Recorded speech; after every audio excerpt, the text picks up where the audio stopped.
All right. What's up, fellas? What's happening? ECHOKRAFT, Craig Lounsberry, what's up? Hello. We got a very special episode tonight. An absolute fantastic man, a fantastic creative mind, and in my opinion, one of the greatest guitar pedals in the history of the galaxy, baby. Greg Lounsberry, thanks for showing up, man. How's everyone doing? Great. Echo, you Excellent. alive? Let me shut this music right off here real quick. Can you hear me?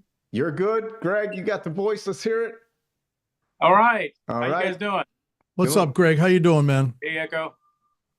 Yeah, me and Greg were just chatting for a little bit there before the show started. Let's see who we got in the chat here. We got electronic composer George G, Studio Effects, Rich Kobasa, Uncle Jerry's World, Jay. We got everyone's in here. I'll shout you all out later. But yeah, man, Greg, thanks for coming on the show, man. Yeah. I consider you a friend now, even though we've never met in person. We were just chatting a little bit before the show started, man, and it's a great honor to have you on here, an absolute pleasure, and I know Echo feels the exact same way. Definitely. Yeah, great getting to know you.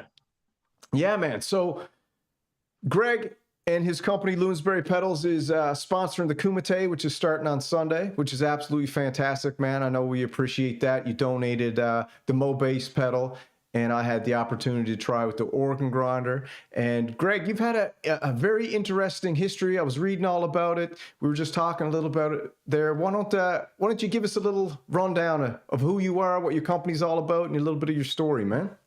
How far back do you want me to go? Oh, bro, go back right to the beginning. As soon as you popped out of the womb. I'm just joking. Oh, man. The I Wayback Machine.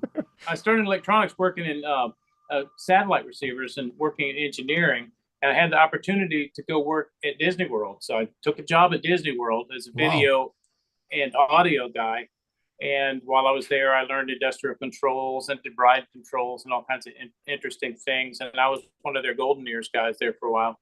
And my wife wanted to move to North Florida, so I moved up there, and I found work with a place that was making what they call the actograph, which later became the Fitbit. But we actually sent one of those on with John Glenn into space. So I did some, actually sent some stuff into space. And then I moved up to Tennessee. And when I was in Tennessee, I was hired by the Army to do a study with the Navy and the Navy SEALs in Hawaii. And while I was out there, the colonel offered me a job. So I went to work for the Army. And before long, I was managing a laboratory at Walter Reed. And what a weird thing, because I'm an electronics guy, but this was a weird place for me to be. Pretty cool. So I was the instrumentation manager there on a bunch of studies.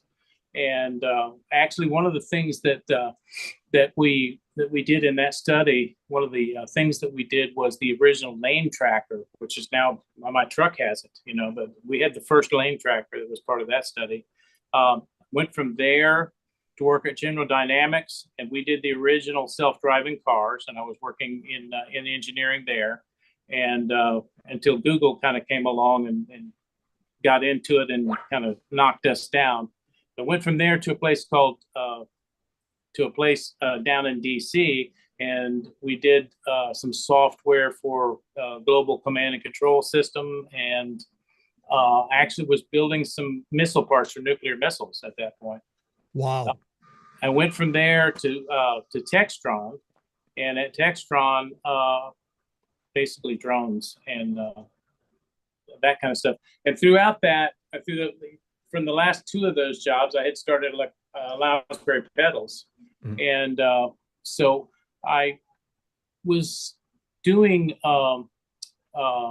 radio interviews. Can I just ask you one question though? So, I mean, that's a whole bunch of stuff, man. That's amazing. So you always played guitar though, right? I've been playing guitar since I was 6. Oh, okay. Because I was like, you went from, nuclear weapons to building pedals. Yeah. No, I've always been in electronics, and I've always been a musician. And I'm a recording artist, and I've, done half a dozen albums. I've produced half a dozen albums, I've engineered maybe a dozen albums. So that's always been kind of a side thing that I've always done. you know. So when I started designing the pedal circuits, it started with I bought an organ for my home recording studio and decided that it sounded too clean, and I wanted to make an overdrive for it. So I did that. Kind of like the John Lord style, right? Yeah, that was kind of the beginning of the organ grinder. And I was doing interviews for an internet radio program, and I was on the phone with Roger Powell, who's played with Todd Rundgren, Utopia, David Bowie, and the list is endless. And I said, hey, I made this overdrive for my organ that I think sounds really good. Do you want me to send you one? He said, yeah. Well, then he called me, and we started discussing, well, it wants this and it wants that. And so I started tweaking it to his taste. And that was the organ grinder. And it was designed for keyboards. That's cool. So one of the nice things about the organ grinder is keyboard players, you know, or organ players will play bass pedals. So it had to be able to handle the bottom end. And that was one of the discussions we had. I've got to be able to play bass pedals, and they're deeper in pitch than a bass guitar. It's got to be able to handle that, which means you can use it with your Moog pedals, and you can use it with synthesizer and all kinds of things. And so that was the first pedal, but I sold one to an LA film composer, and as a guy named John Van Tong, and he works with Hans Zimmer and all those guys. Wow. And so he called me up and said, you know, this is almost good enough for jazz. I said, I didn't make this for people who wanted to play jazz. I made this for people who wanted to, like, you know, melt your face. You know? Right. He said, yeah, but it's almost good enough for jazz. And I said, okay, well, tell me what would make it good enough for jazz. And he said, well, you know, he says, I'm turning the drive down. And he says, I'm getting a really good character there that I really like, but I just can't turn it down enough. So we started working on a bunch of prototypes. And so he worked with me on that. And we did about 4 or 5 prototypes. And then he called me up and said, and by the way, this guy's played on Emerson Lake Palmer albums. So he's kind of, you know, and he's composed a ton of stuff. And so he called me up and said, that's it. We finally got it. And so what the Tall and Fat does, once again, it has all the low end of the organ grinder. The Tall and Fat gives you, if anybody's really played with tube amps and stuff, there's a sound you can get in a tube amp, which is the clean tube sound. And that is where you got the even order harmonics, you get the compression and the fattening of the tone without any noticeable distortion. And it's that sweet spot in a tube amp. And that's what the Tall and Fat pedal does. Tall and Fat gives you that wide sweet spot with a bunch of saturation and harmonics without, you know, and it can do the distortion too, but it has a very wide sweet spot before it gets into that range where it starts to distort. I tried that. I tried that organ grinder, dude, on the multi-poly, and I don't know if you watched the video or not, but dude, it gives it the guts. Yeah. Oh, it makes things gnarly. Man, did you try out the Mobase? I haven't tried the Mobase yet because I was like, you know, I'm waiting on that one little bit. That's one that I did for the band Nectar, and Nectar's kind of one of the big prog rock, you know, historical prog rock bands. And so what the Mobase is a little bit of a hybrid, and so at the low settings, it has that saturation effect of the Tall and Fat. Mm-hmm. And then as you crank the drive, what it does is it mixes in an organ grinder. So it's got both circuits. Mm-hmm. Wow. And so you get kind of both at the same time at higher drive settings. You guys can't see, but I'm just pulling these up on the stream here so that the boys can see what's going on here. Yeah, I thought that'd be a great one for the Kumite because you can, you know, get that saturation, the fatness, and you can also get the growl out of it.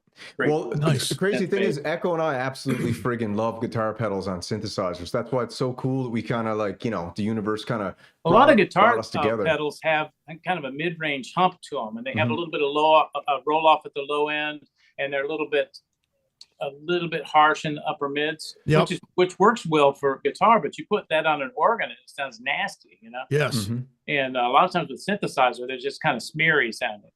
Yep. And so that's one of the things about my pedals is they're designed for keyboards. And so you don't get that, you know.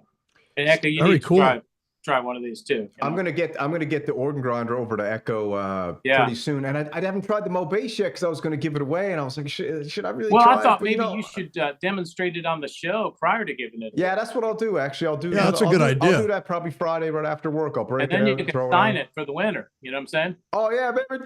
Big SS on it. Yeah, that's kind of cool actually. So maybe I'll do that because I didn't want to break it out because I was going to give it away for the prize. But you know, man, I think it adds value if the well, you should have signed it, dude. Played by you. Well, but you should have signed it. The whole thing is his signature. The whole thing is his signature. Yeah. You know what I mean? It's my life. It's my signature. So how did all your experience in engineering, because we were talking earlier, you went to school for engineering, and your experience working in defense contracting and robotics, how did all that bring you to getting into guitar? But besides your love for guitar and stuff, how did you incorporate all that? I started playing around with, some FET circuits and things like that. And it started with me just breadboarding some circuits and playing around. And then I kind of liked how they sounded. And then I bought that organ. I said, you know what, this thing needs a little bit more guts to it. Mm-hmm. And I thought, what I could do. And I had a favorite distortion pedal that I played back in the late 70s. And I said, I like that, but it had crappy IC in it. And I think ICs in pedals sound awful. I think ICs sound awful in music circuits. I've mm-hmm. always thought that. And I said, it had an awful amplifier in it. But I liked, the germanium diodes and all that part of it. And I said, you know what, let's take the FET amplifiers that I really love the sound of and the germanium diodes that I love the sound of, and then let's put all that together. And so I started tweaking on a circuit that, incorporated all those elements. And that's how the organ grinder came about. And that's awesome. So the tall and fat, the only way I could get it clean enough is the germanium diodes had to go. And so that's nothing but amplifier circuit. So, wow. Which is kind of cooler in a lot of ways, Yeah, absolutely. In the U.S., the tall and fat is my biggest selling pedal. The tall and fat? In fact, for a long time, it was my biggest selling pedal, but the organ grinder took off in Europe. I have distribution in Europe, and I sell tons of those in Europe. And really? you got the tall, fat, and wide on here, too. I do, and that's basically two tall and fats in a box that share a set of controls. Mm-hmm. That's for these guys have stereo workstations or stereo organs, and they want to be able to run stuff in stereo. Not everybody runs things in stereo. For the most part, I'm not a giant fan of stereo mm-hmm. Because in the studio I just tend to record things mono, and then I would pan or run into stereo effects or do make it stereo in other ways. Mm-hmm. Recording in stereo, it ties up two channels, right? Yep. And then basically it kills my ability to really pan things the way I want, and so it tends to be to me a hindrance. Recording it's funny. A stereo instrument's a hindrance. Yeah, and it's funny because I do a lot of my recordings done with mono, but there are certain synthesizers that I have that sound great. Have to be in stereo, like a Juno or something. Well, Samurai hates the Rev 2, and no, bro, I don't hate the Rev 2. I love the Rev 2. I just don't like the look of it, man. Come on. I know, but the panning effects in the Rev 2 are amazing. Especially now that I have it, I expanded the voices on it. So being able to play all 16 voices on certain things, the stereo panning on it just sounds incredible. Nice. Like a Jupiter or something. Yes. Yeah. And so like that to me, I mean, there's a lot of stuff in here that's mono anyway, but that to me, and I have to say one more thing too, in the Osmos, if that's not in stereo, you're bumming. That keyboard right now, it has to be in stereo. It just sounds amazing. I love how they sound online, but I haven't really touched one or been near one. Oh man, I'm telling you, I got it sight unsound. Like I had no idea. Like you, I was just like, you know what, man, I'm going to buy this thing. If I don't like it, I'll send it back. Right. Now I heard that, that if you're heavy handed or if you're not careful how you play that, it's easy to slide around on it and make bad stuff happen. You can adjust the sensitivity. Okay. Yeah, totally. I mean, right now I have it set up so it's very sensitive because I was telling Samurai this, and then we'll get back to the pedal. Sorry. The back part of that keyboard is exposed. Yeah, right? I saw that. Because you can play it. Mm-hmm. So like I have it up, the sensitivity on certain patches up so high that I actually play it like a xylophone. Oh, really? Yeah, So you're up to like fretboard tapping on a guitar. exactly. It's pretty cool. You know what I mean? Yeah. I fell in love with it. It's one of my favorite synthesizers in the studio. Because it's just so, I play guitar too. I'm not a lead guitar player, but I could fiddle around with some leads. Being able to bend notes and stuff, I've always wanted to do that on a keyboard without having to hit the pitch bend. Yeah. And literally being able to, like, you know, the one figure wiggle, being able to do that and bend and stuff.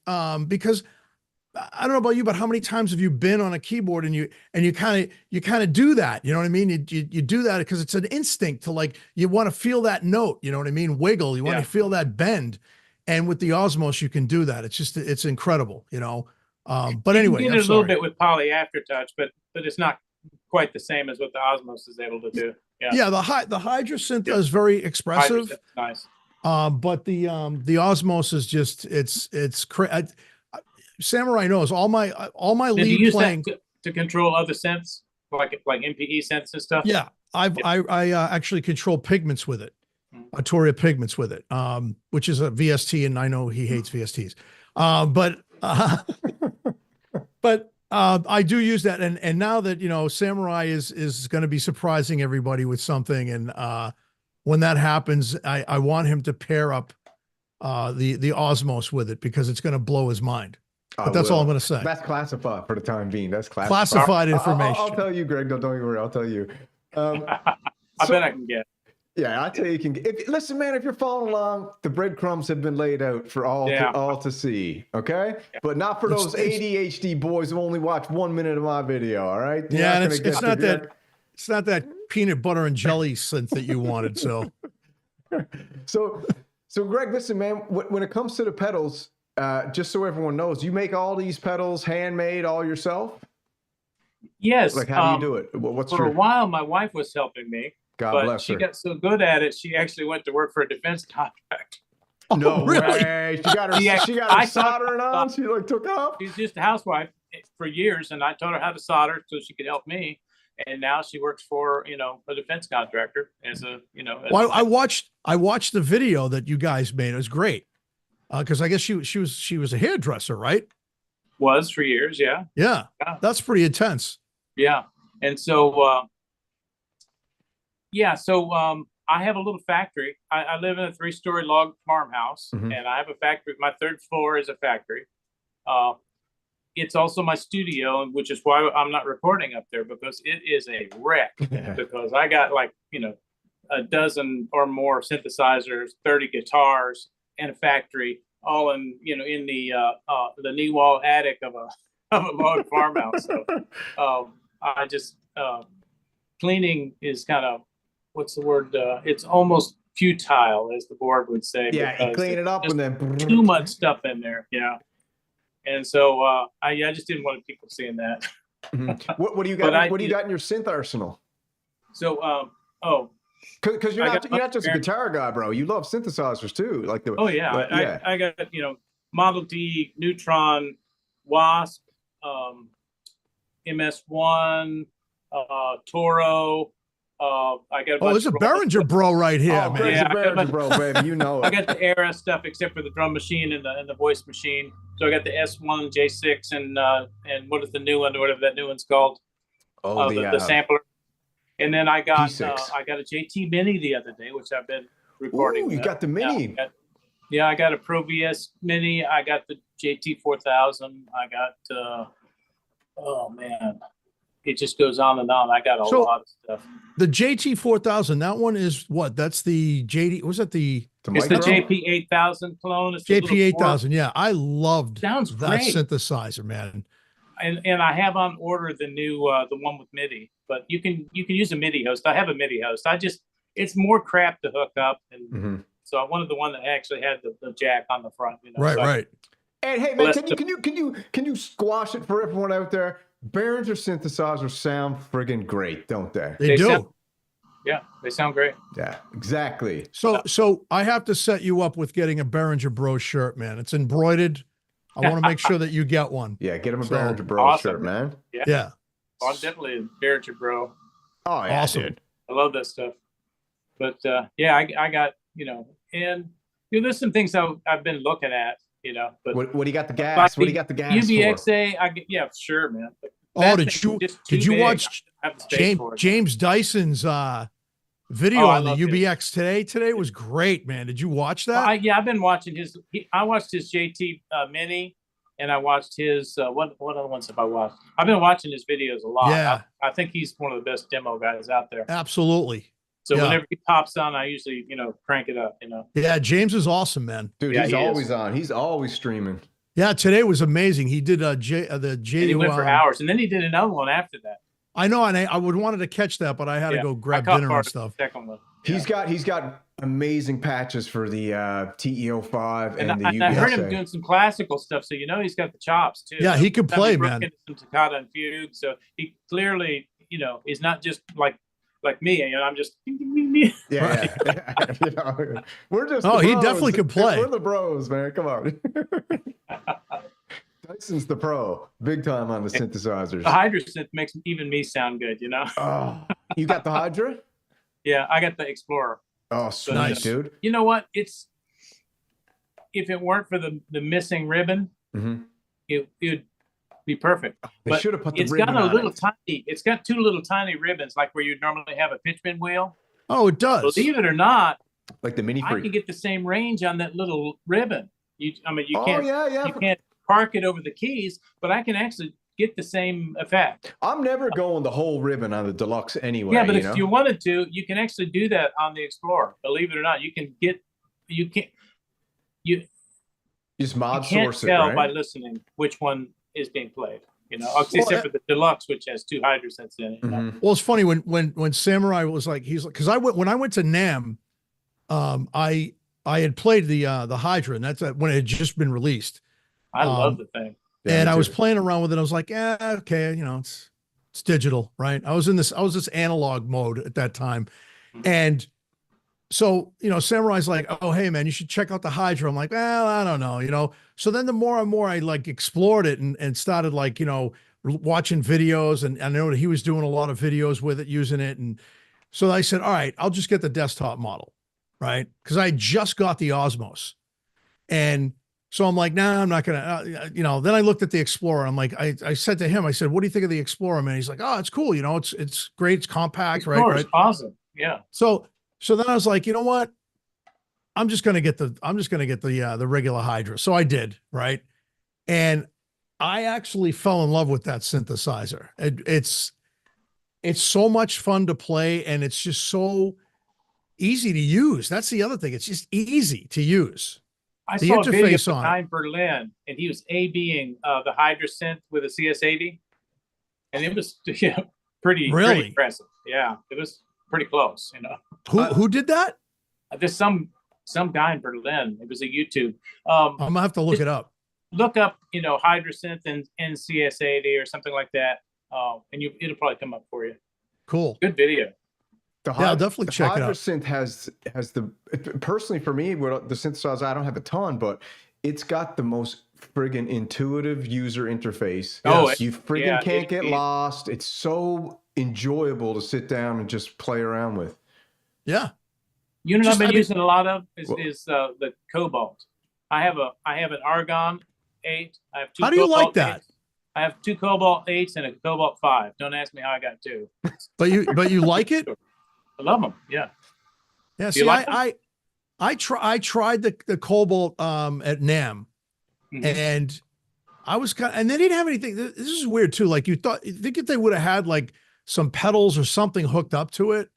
Well, but it's got effects, and so you might not need much in the way of pedals because it's got digital reverb, it's got the chorus and delay. It's got pretty extensive effects. I wasn't impressed with it, but then again, when you're at NAMM, you're limited to time because people are waiting to try stuff. Let me tell you what the Cobalt can do. Hydra synth, getting analog sounds is possible, but you've got to dig in. You got to work at it.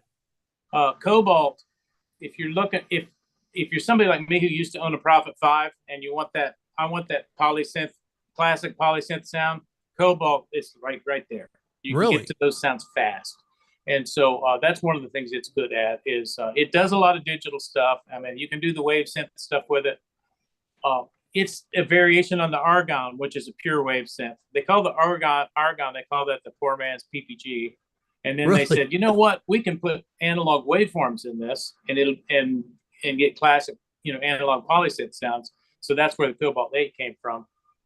Did you check out the Carbon 8? There's a guy on YouTube just named Saucy Synth. Yeah, and you know what? I asked somebody what the difference between that and an argon, because I was having trouble discerning how it was different, and he said it had wave folding. That's one of the guys said. So Really?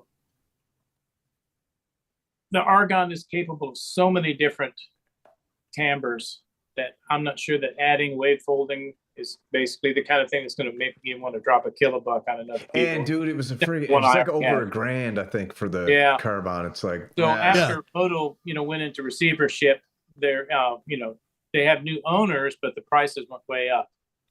I got my stuff, when you could get them cheap. I think both of my Cobalts I got, under $500. So do you have the keyboards, or do you have the desktop? I have the no, I don't have any of the desktops. I have a Cobalt 5. I have two Cobalt 8s and an Argon 8. All the keyboards, Nice. not the extended, just the standard one. That thing weighs like 50 pounds. Yeah, they are. They're heavy. Well, they're all metal. The whole thing's metal. I mean, they're really chunky. They're really, really high quality construction on them. That's what I liked about the Hydra, because Samurai's like, bro, wait until you get this thing. You're gonna blows your mind out how heavy it is. When I took it out of the box, I was like, holy crap, this thing weighs a ton. You know what I mean? It's a beast. Yeah, it is a beast. Even the Explorer's got a little bit of schmeef to it, Do you got the Mini Freak? I have the Mini Freak BST. Got the Mini Freak? I have a Micro Freak. Micro Freak's sweet too. Yeah. That's awesome.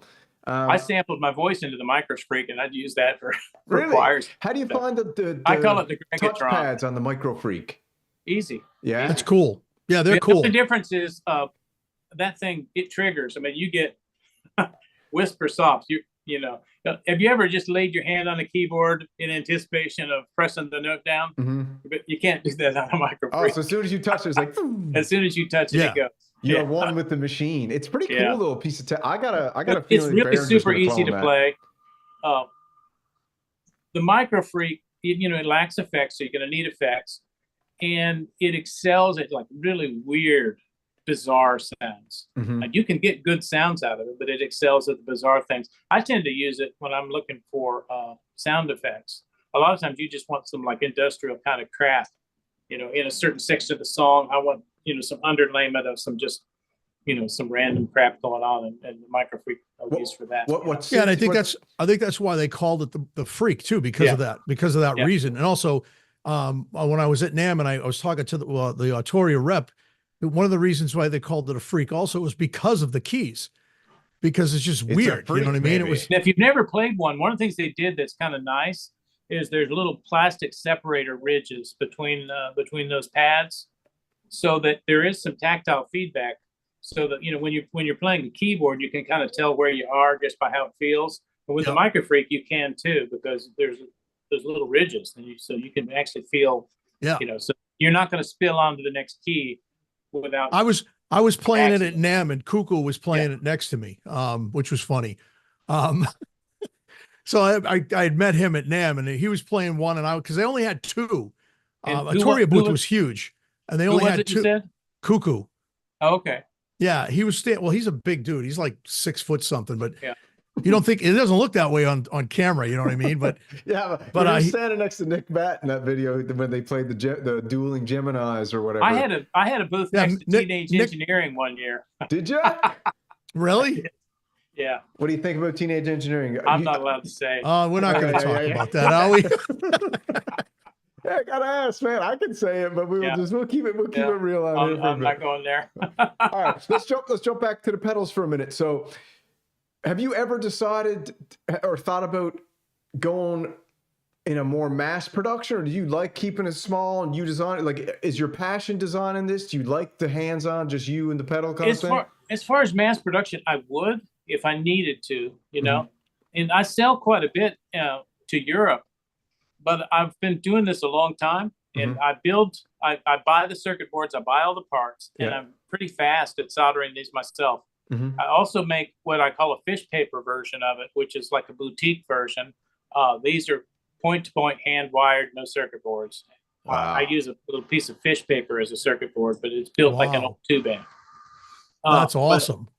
But I can, I can build quite a bit of these. Like if I get an order, I'll, build up like, 50, 60 of them in a couple of weeks. Really? Myself. Damn, dude. And so when the orders start, exceeding that by a factor of 2 or more, I might have to consider sending out to jobbers.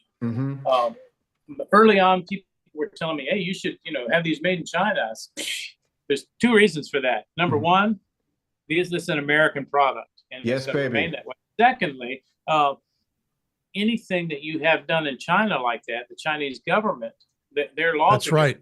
They own the intellectual property rights, and so basically the Chinese put their hands on your product, and now they own property rights with respect to anything that happens in China. So that's never going to happen. But I live in Maryland, and around Maryland and southern Pennsylvania, there are a lot of electronic manufacturers here, and a lot of them will take on work.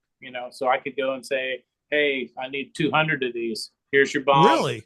Here's your parts. Or I can tell them what to order. But a lot of times I can give them a box full of what you call a kit. And in electronics, what you would do, we used to make, we used to kit up for the robotic vehicles, and I would build a bunch of them. And when it became more than me and the people working for me could do, then we just drive up to Pennsylvania and hand them a bunch of kits. And that's basically circuit board, bomb, all the parts, everything labeled. Here's your schematic. Here's everything you need to build it. Go. And there's lots of places that can do that. So if it came to the point where I had to scale up, that's what I would do. And there's places within probably 40 miles of here that could do that for me. I love the knobs on your pedals, man. How did you choose those? Because they're so unique looking. Because I'm a Les Paul player, man. Yeah, those are Les Paul. Those are Les Paul knobs. Yeah, dude, I love them. And so the first one I sent to Roger Powell, and he said, I love the knobs. He said, but I have no idea what the settings are. I need some kind of indication. So I said, oh man. So I took a gold Sharpie and I put a dot on there, and about 3 swipes with your thumb and it's gone. And I said, you know what? I'll just cut a little notch in there. Well, that looked awful. And so then I played around and I said, you know what? I could drill those with a doggone drill press and just drill a little divot in there. So I was doing that, but I was really inconsistent. And I asked my son to help me with it. And he's perfection. He can do like 100 of them and they're all the same. Really? So, hey, it's your new job. That's cool. So whenever I need knobs drilled, hey, Steve, you got to drill me some knobs, man. So you're just buying like straight up buying Gibson Les Paul knobs. Basically, Steve drills them. We put some gold color in the little divot and put them on. It's freaking awesome. Looks amazing, dude. Have you thought about so what the bread and butter you got here? Have you thought about going into delays and reverbs and bit crushing and chorus? Like when you're talking about synthesizer and you say I have thought of that. Yeah. The problem is that the decks are awash in guitar pedals. The decks are awash in cheap guitar pedals. So I don't have any interest in making a $30 pedal for a lot of reasons, because it's all me doing it, and because of the amount of time and effort and everything that's required for a single person to do this. I can't make any money selling things at those prices. The other thing is that because of guitar pedals, when you say guitar pedals, like I said, the decks are awash in guitar pedals. I make guitar pedals, but nobody ever buys them. It's only the keyboard players who buy my products. Interesting. I make a couple of really good guitar pedals, and for example, the Nigel and the Amp Rescue, I think are some of the best. I'm just pulling them you up can now. buy, but just nobody ever buys them, And so, not a big interest in guitar pedals. Now, as far as other like delay type effects, because there are a lot of good ones out there. The only way I think that I could put my stamp on something like that would be if I incorporated it with some of my other circuitry. Like I envisioned like a delay or reverb type pedal that was inside a tall and fat. So if you had all of the character and vibe of a tall and fat, and also had some time-based effects with that, then I'd have something nobody else had. That's so what I was thinking, because when I heard your pedal the other day and I added it to the chorus. Future, that's kind of in the future, is to go that direction. Yeah, very cool, man. Very, very cool. So I just have a question. So I find it very interesting that most of the, like all of the people you said are keyboard players, right? The synth players that buy your pedals, right? Yeah, a lot of organists buy my pedals. A lot of organists. It's wild because, so the thing is what kills me about that is like more and more like, so for instance, when I was at NAMM the last time, which was in 2020, that was right before COVID hit. I was actually there when COVID hit. And what was wild was I went to Earthquake and Devices booth, and they actually had a couple of synthesizers there. Mm-hmm. I think they were boutiques with it was a key step that was hooked up to it so you could actually play, right. But they had a whole rack of pedals that you could play with those. And I just found it interesting because when I went in there in 2019, they didn't have that. So the thing is I just see more and more, like, one of the things that Samurai and I always say is, why, when we go on to YouTube to check out a pedal, right? It's always, and believe me, I'm a guitar player, man. I got a wall of guitars behind me, right? But why I sit there and I go, it's the same stuff. They play the blues riff, or they get the metal guy playing the chugging, why it's the same, pardon the language, but shit all the time. And these guys can play, they're good players, but it's like, we always say we want pedal companies to show more with keyboards, because keyboards right now, synthesizers are bigger than they ever were. Yeah. I mean, I grew up like you, man. I grew up in the 70s and the 80s. I'm a child of the 60s. I was born in 62, and I grew up with Moog and ARP and all that stuff. And, you mentioned Emerson, Lake and Palmer, saw them 3 times. Stuff. Yeah. But the thing is we're not seeing like Chase Bliss Audio and like all these guys that have beautiful pedals. They're gorgeous. You don't see Earthquake and I think it was Old Blood Noise Endeavor. They were the only ones I saw at NAMM that actually had keyboards hooked up to them. And then in 2020, I saw a lot of them starting to put keyboards in there. Get a lot of harp demos. Interestingly, the organ grinder is probably one of the first pedals ever made specifically for keyboards, which is great. And if anything, it sounds like I'm bragging, but if anything, I invented that market. I was the first guy there. Yeah, and I was the guy who had this vision for keyboard players want these things, and here's how this all started in my mind. These keyboard manufacturers, and at the time it was a lot of digital organs and workstations and stuff. This is all digital stuff, right? There's no character to that, and so they're basically modeling all this stuff. Right. And so with analog, and as you know from synthesizers, what happens is as you push the levels, the character of that amplifier changes, and the amount of distortion, the amount of harmonics, and that kind of stuff changes with different levels. That doesn't happen in a digital circuit. That doesn't happen with digital synthesizers, even digital organs. And so I heard that, and my mom was a jazz organist, and I said, you know what? I'm just not hearing. These guys playing the digital organ. I'm not hearing it. I don't get it. It doesn't sound like a Hammond to me. And so it just didn't sound like one to me.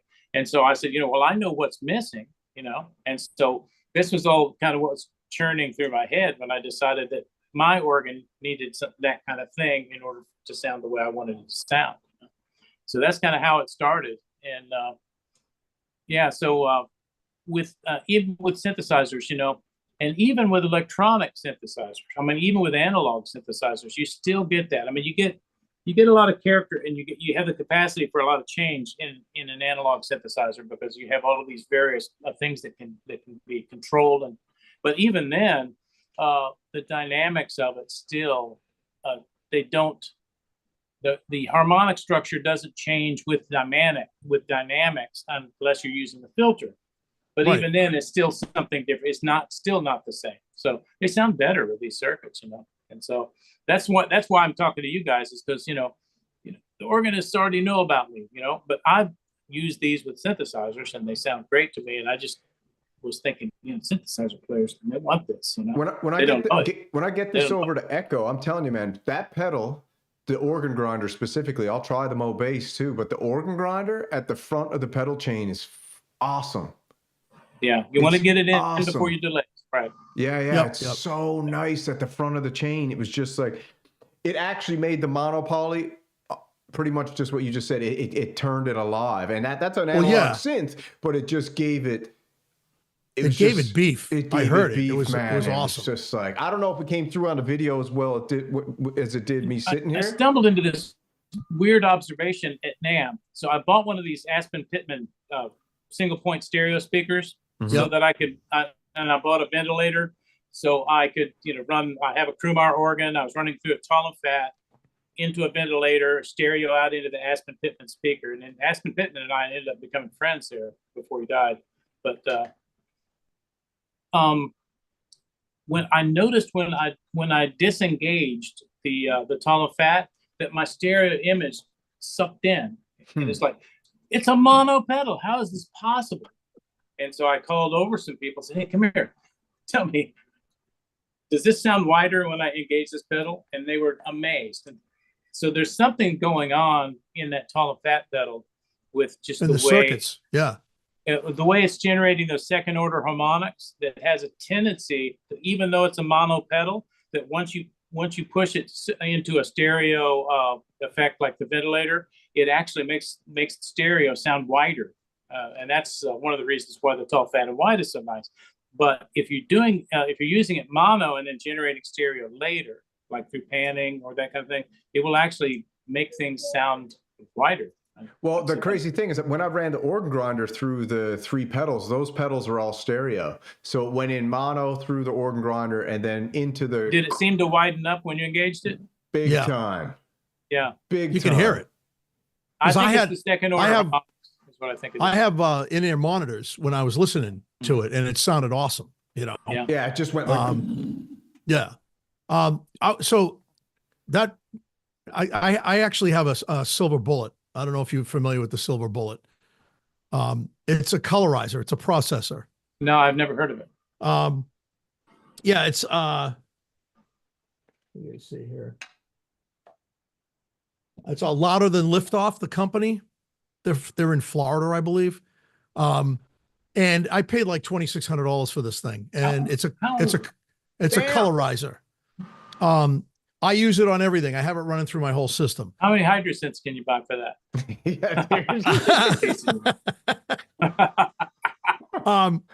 It's amazing. And right now I'm running my microphone through it right now, and it sounds, and you guys can't hear it, but it sounds incredible. But I'm thinking, if I run that pedal through this, because this is a colorizer, so it's kind of like the studio electronics. I forget the name of it. It's a rack mount unit that's around the same price. I was looking at both of those. I was either going to get one of those, because went into AES and I saw both of them and I tried them out. It sounds to me like what it's doing is what it is that tall and fat does. Yeah.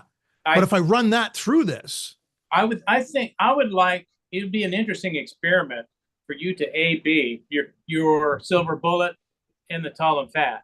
I just think the tall and fat's going to do a similar thing to your sound. Really? And the John Van Tongeren, the guy I worked on the tall and fat with, had this thing called a speakeasy, and this is big, like a multi-rack Q heavy tube-based circuit that had various modules and that kind of stuff. And they're heavy, but a lot of these digital organ players were carrying those around because that's the only way they could get the sound they wanted. And one of the things he told me when he signed off on the tall and fat was, "Man, I can leave the speakeasy at home now. Now I got something that can fit in my pocket." And so the tall and fat was able to, basically. Wow, that's incredible. Pocket, slap it on top of his keyboard and do a gig and get the sound he wanted. Wow, and that's incredible. Yeah. So it might be interesting to A/B it, and Yeah. maybe it doesn't sound as good, but it's $200, you know. Yeah, but no, and the thing It fits is in your like, pocket. yeah, but the thing is too with this one, it has so basically you have different features on this. So you have different compression that you can use, and they're modeled after a couple of different old compressors. Is it a digital circuit? A digital? No, it's analog. So it's a bunch of analog compressor circuits in. Yeah. Okay. Yeah. That's why it was so much money too. And the owner of the company is awesome. But it's let me because I sorry about my glasses, man. It's just that I got this freaking eye patch on. That's because you're a real renegade, man. I love it. it. Makes you look like a pirate. Yeah, you're morphing into a synth renegade Yeah, well, by hopefully, the day, brother. I love it. Oh, hopefully tomorrow I'm going in for surgery. So hopefully tomorrow, thank you. So hopefully tomorrow this will be gone and the black circles under my eyes will be gone because I haven't been sleeping. But let me see. I cut my eyeball one time, and I tell you what. Oh, when that happens, just both eyes swell shut, and it's just hard to do anything. What'd you do in the woods? Where'd you do it? Oh, it's the stupidest thing. I was on a business trip down at Fort Walton Beach, Florida. So I flipped my visor down in the rental car, and the mat flew down. Hit me right, it got a paper cut. A paper cut. A paper. Oh, my eye swelled up like a cherry tomato. Oh. And it just blinded me, and it ended the business trip. Oh, yeah. my damn, God. man. And then I had to, luckily my sister-in-law lived there in town, and I had to call her, and she had to drive me to the airport. I couldn't drive. Can't drive. I couldn't. I have a detached retina. Yeah. So, and they showed me a picture of it. It's like a normal retina looks like this, right? Mine is all jagged. It's got scar tissue. So tomorrow they're going to put me under, and they're going to make a slight incision in the eyeball, and they're going to go in and remove that and then fill it up with fluid again. Because right now, if I was to take the patch off and look at you, right? You guys would look like your heads, it look like a Beetlejuice thing. Your head would be this small, and it's bizarre. It's the most bizarre I kind of already look like that, but okay. But no, it's just crazy, man. But anyway, I don't want to talk about that. But the Louder Than Liftoff has I'm trying to remember the types of compressors that are in it, and some of them are modeled after like old school stuff, like what the heck is it? It's a solid state logic one. There's what's the big guy's name that did all the boards back in the day? Like Bill Putnam or no, the other guy, Rupert Neve. Okay, Neve. So it's got some Neve settings in there, and then you can actually hit a vintage button and things like that, and it actually turns that circuit on. And and the reason why I bought it was because it was supposed to make everything sound bigger and louder and just cleaner. I know it's going to make it sound bigger and louder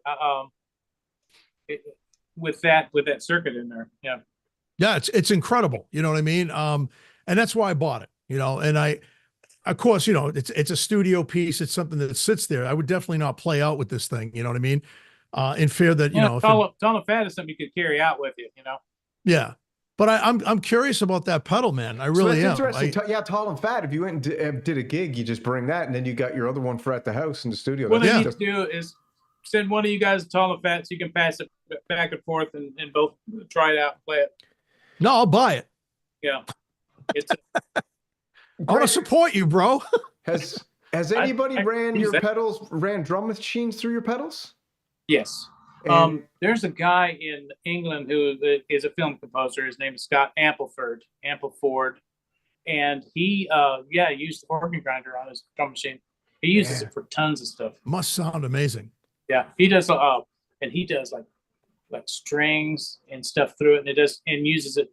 I guess he just did a zombie movie soundtrack, and he used my Smiling Jack pedal, which is my fuzz pedal. Let me pull and that he was running all kinds of things through the Smiling Jack just to get zombie tones out. I love fuzz pedals, man.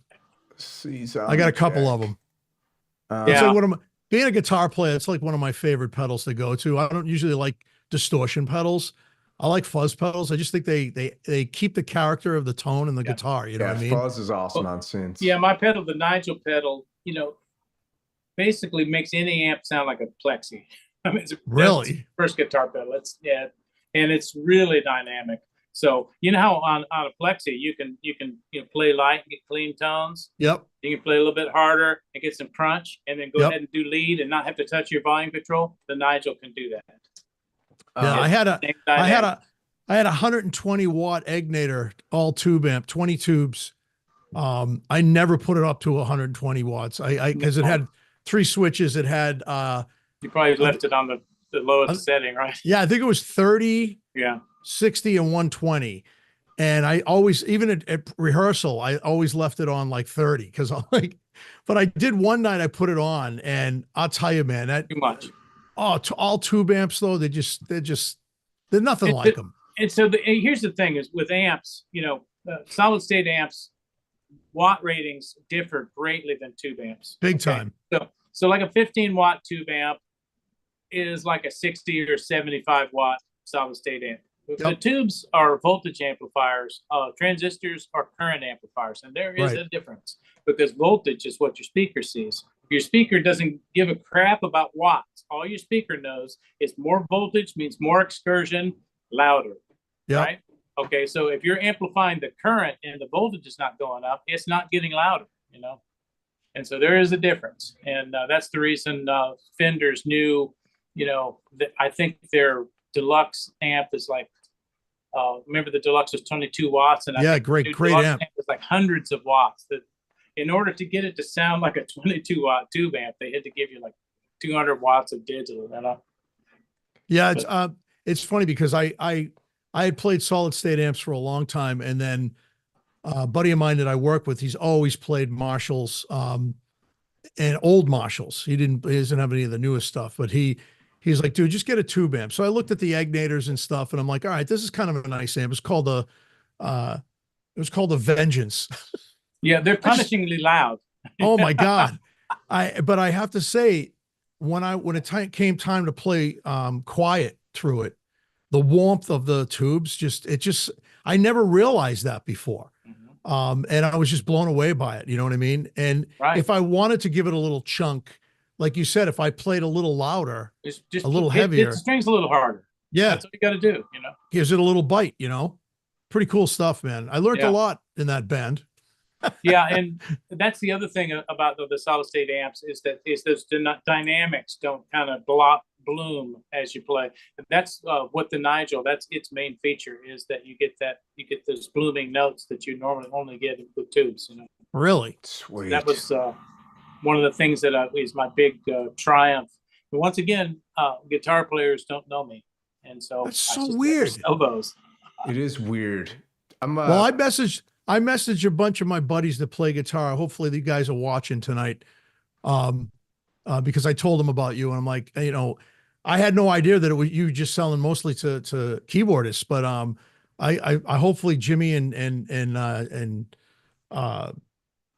Brian and Kenny are watching right now, because they, you know, I messaged them. I said, guys, you got to check this guy's pedals out. There are some guitar players who use my stuff. I mean, you know, Ronnie Foster Trio, that guitarist, I can't remember his name, and Rich Chalanda from Nectar, and just various people who do use the guitar pedals. A lot of times these are people that I know, and that's kind of, so here, try this out. Oh, I love that. You know, but yeah. I don't really have the advertising horsepower that a lot of other pedal companies have. You know, mine's all been word of mouth, you know. Well, man, I'll tell you what, we're going to be promoting Lounsberry pedals nonstop, yeah, big time, because you're an awesome dude. I mean, I love you. I got people like, you know, Kansas and Heart and Starship and Nectar, and there are a lot of jazz people, players use my stuff, you know. Have you ever had a booth at NAMM? Yeah.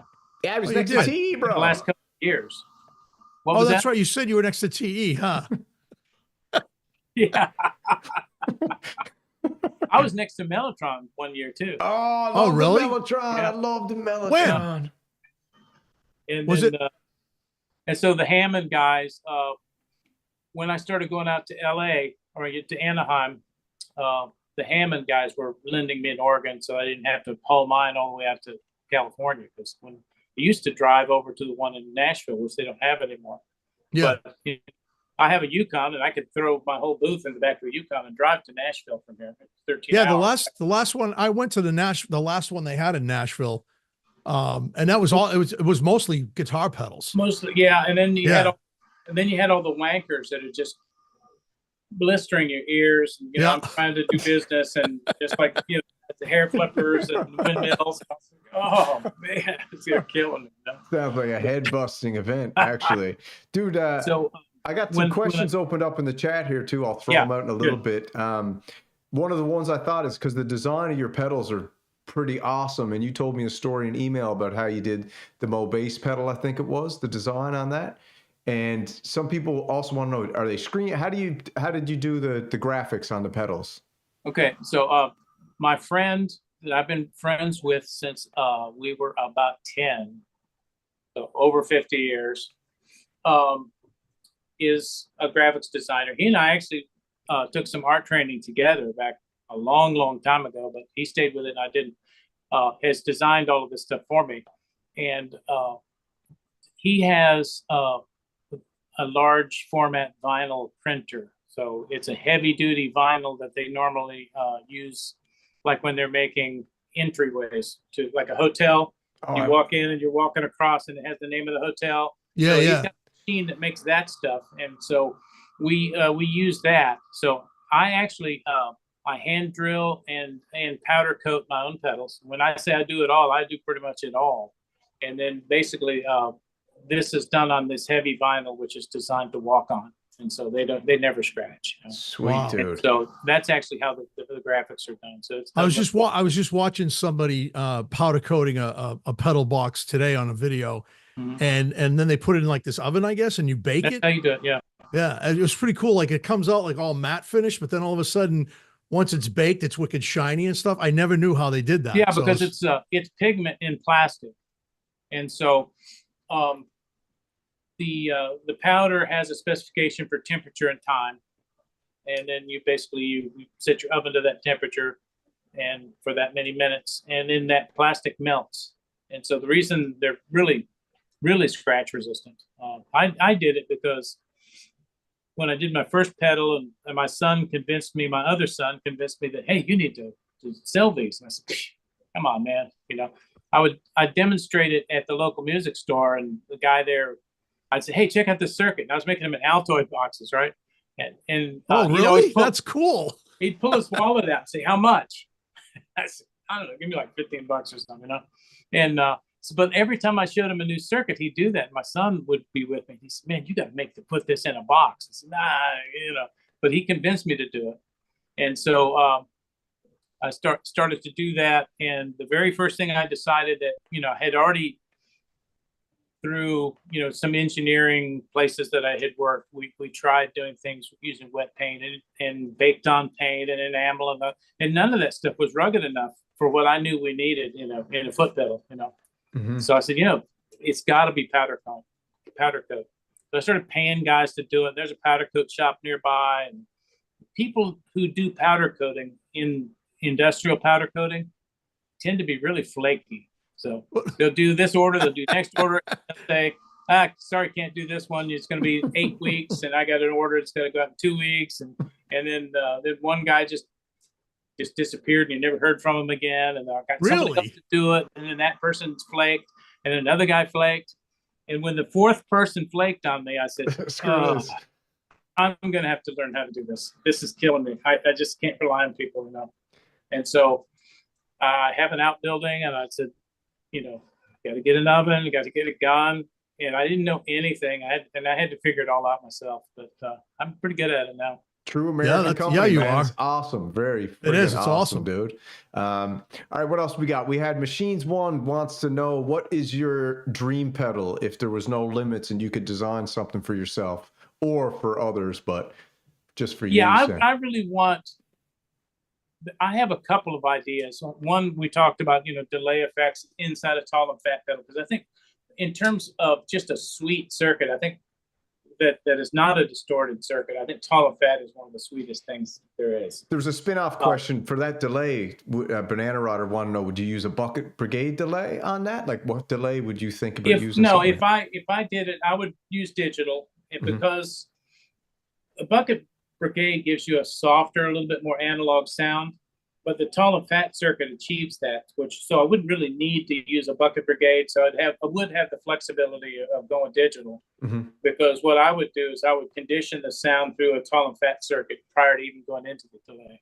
Wow. And so you wouldn't really I wouldn't need bucket brigade in order to achieve that sound. Sweet. But one of the things that I want to do is I want to make a keyboard mixer that is a tall and fat. So I want the tall and fat to be your mixer. Bro, someone just said that question too. They're like, could you do a rack mount mixer with the tall and fat kind of thing? That's freaking awesome. Well, I want it to be a stage mixer, and so I talked to a guy in Italy that's going to beta test this for me, and I just haven't started on it yet. But sweet. These circuits all start in my brain. Everything has started, and then let me wire that up, And so that's right cool. now, the circuit is about 70% complete inside my mind, and we're going to reach that point where I start to breadboard the thing out, and then we'll start to test it, beta test, and so maybe you guys can help with that too, and maybe some of the people in the chat, and just what. Love to, bro. Anything we can do to help you. How many channels does it need to have? I mean, that kind of thing. Yeah, we can even do if you wanted to, one of these what's nights. the wish list? One of these nights we'll just come on and have a brainstorm. You come on, we'll have a brainstorm. If the tall and open up fat the were chat. a mixer, what's your wish list? And then what can you do without? Because I want it to be, I don't want to make a Behringer Xenix mixer. Yeah. No. I want to make a tall and fat that allows you to run a bunch of keyboards into it.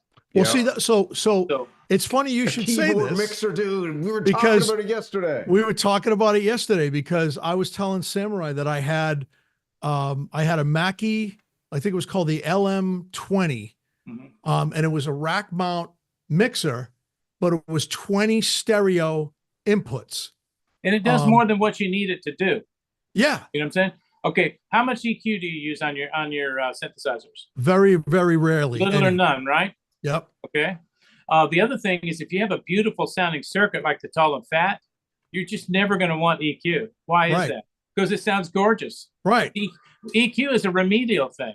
And I've talked about people with pedals. How come your pedals don't have EQs? I said, because my pedals don't need it. Right. EQ is a remedial thing. I said, these people who are putting all these EQ and all these features on their pedals are doing it to hide the fact that it doesn't sound good without EQ. Yeah. That's what that's about. These are gorgeous sounding pedals that don't require EQ, If I look at my mixer right now, I showed you a picture of my mixer right now, my EQ is all zeroed out. I don't use EQ. Because you're playing when I go to mix and master and stuff, my tracks, that's when I start, messing with EQs and things, but for certain effects, not really to make it sound better, because the synths speak for themselves. You know what I mean? I'm doing a lot of synth albums and stuff, and I've done 5 of them in the last year because I'm just burning through this stuff. Because it's when I mix, I almost never use EQ mixing. What I find is that if I get the sounds I want and they go together the way I want them to, that once again EQ is remedial. My low end. Well, I'm using, a bass synthesizer, and basically I adjust those levels and I get the tone that I want from my synth. And then if I realize, hey, I got a little upper mids here that get a little bit harsh, now I'll use some EQ. But if that doesn't happen, I never touch it. I never even think about it, So I think EQ is remedial. I don't think EQ makes things sound better. I think EQ stops things from sounding like crap. That's like I just said. Yeah. Like when I do stuff like that, like the whole my last album, Frequency Hunter, I didn't use any EQ at all until the final mix. Because you didn't need it, yeah. No, because like I said, the synthesizers they speak for themselves. Those are the sounds And then when it I gets down want. to mastering, what you got to do is you got to get that, the frequency balance needs to be Yep. right. It's got to be that, you got to have that sweet spot in the Right. in the mix. Yeah, It's absolutely. it's freaking time for a keyboard mixer, man, because Yes. synthesizers Well, and I mean, there are hardware is keyboard like, mixers out there, and I've noticed that Radial makes one. It's called the Key Largo. And oh, I know the Key looked at Largo. that. Yeah, it's a tiny little one, yeah. Yeah, and what I want to do is something it's in probably in that same size range. I don't really want to remake that thing. How many channels you thinking? I don't want to compete with them. I just want to make my dream of a keyboard mixer. Mhm. Well, I was thinking 4 to 6 channels. Mhm. I don't know what's the right number. I was thinking 20. Yeah. How much money you got? How much is it going to cost? I mean, well, the more channels we put in, the more that adds to the cost. Yes. So what's the sweet spot in cost and, that's the question. So Yeah. I think to be real about it, I think 10 channels would be fine. Okay. So you're saying 10. I've heard 6, and you're saying 10. Well, I'll because add it to the list. there are some drum machines that have separate outs. Mhm. And I just think that would be important to be, like I like being able to take my bass and my snare out of my TR-8S, Mhm. a separate outs so that I could add effects on what I want. You know what I mean? That kind of thing.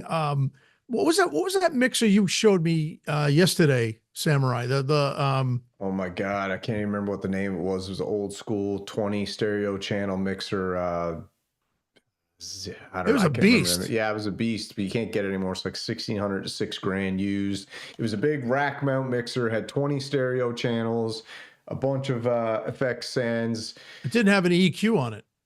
No EQ. It was just, Yeah. I mean, Just straight up. also a good idea too, man. If you could get, if you did the keyboard mixer where you could actually link them, so if someone did want more channels, they could link them Now up. that is a good idea. Do you know So what I if mean? I Yeah. made something like a 6-channel and you 6-channel and link it.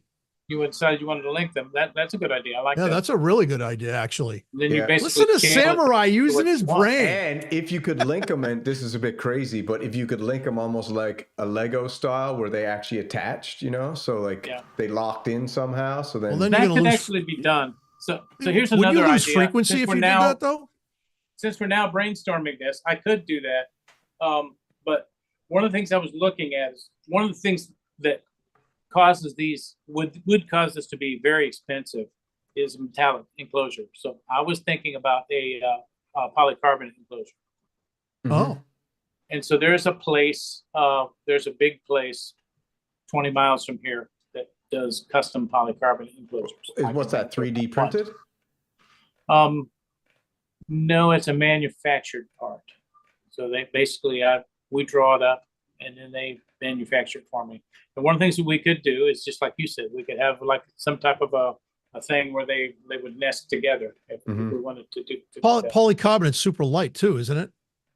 Oh, no. I mean, Lexan, plexiglass, all those, various are polycarbonates, Lexan, like the bulletproof stuff.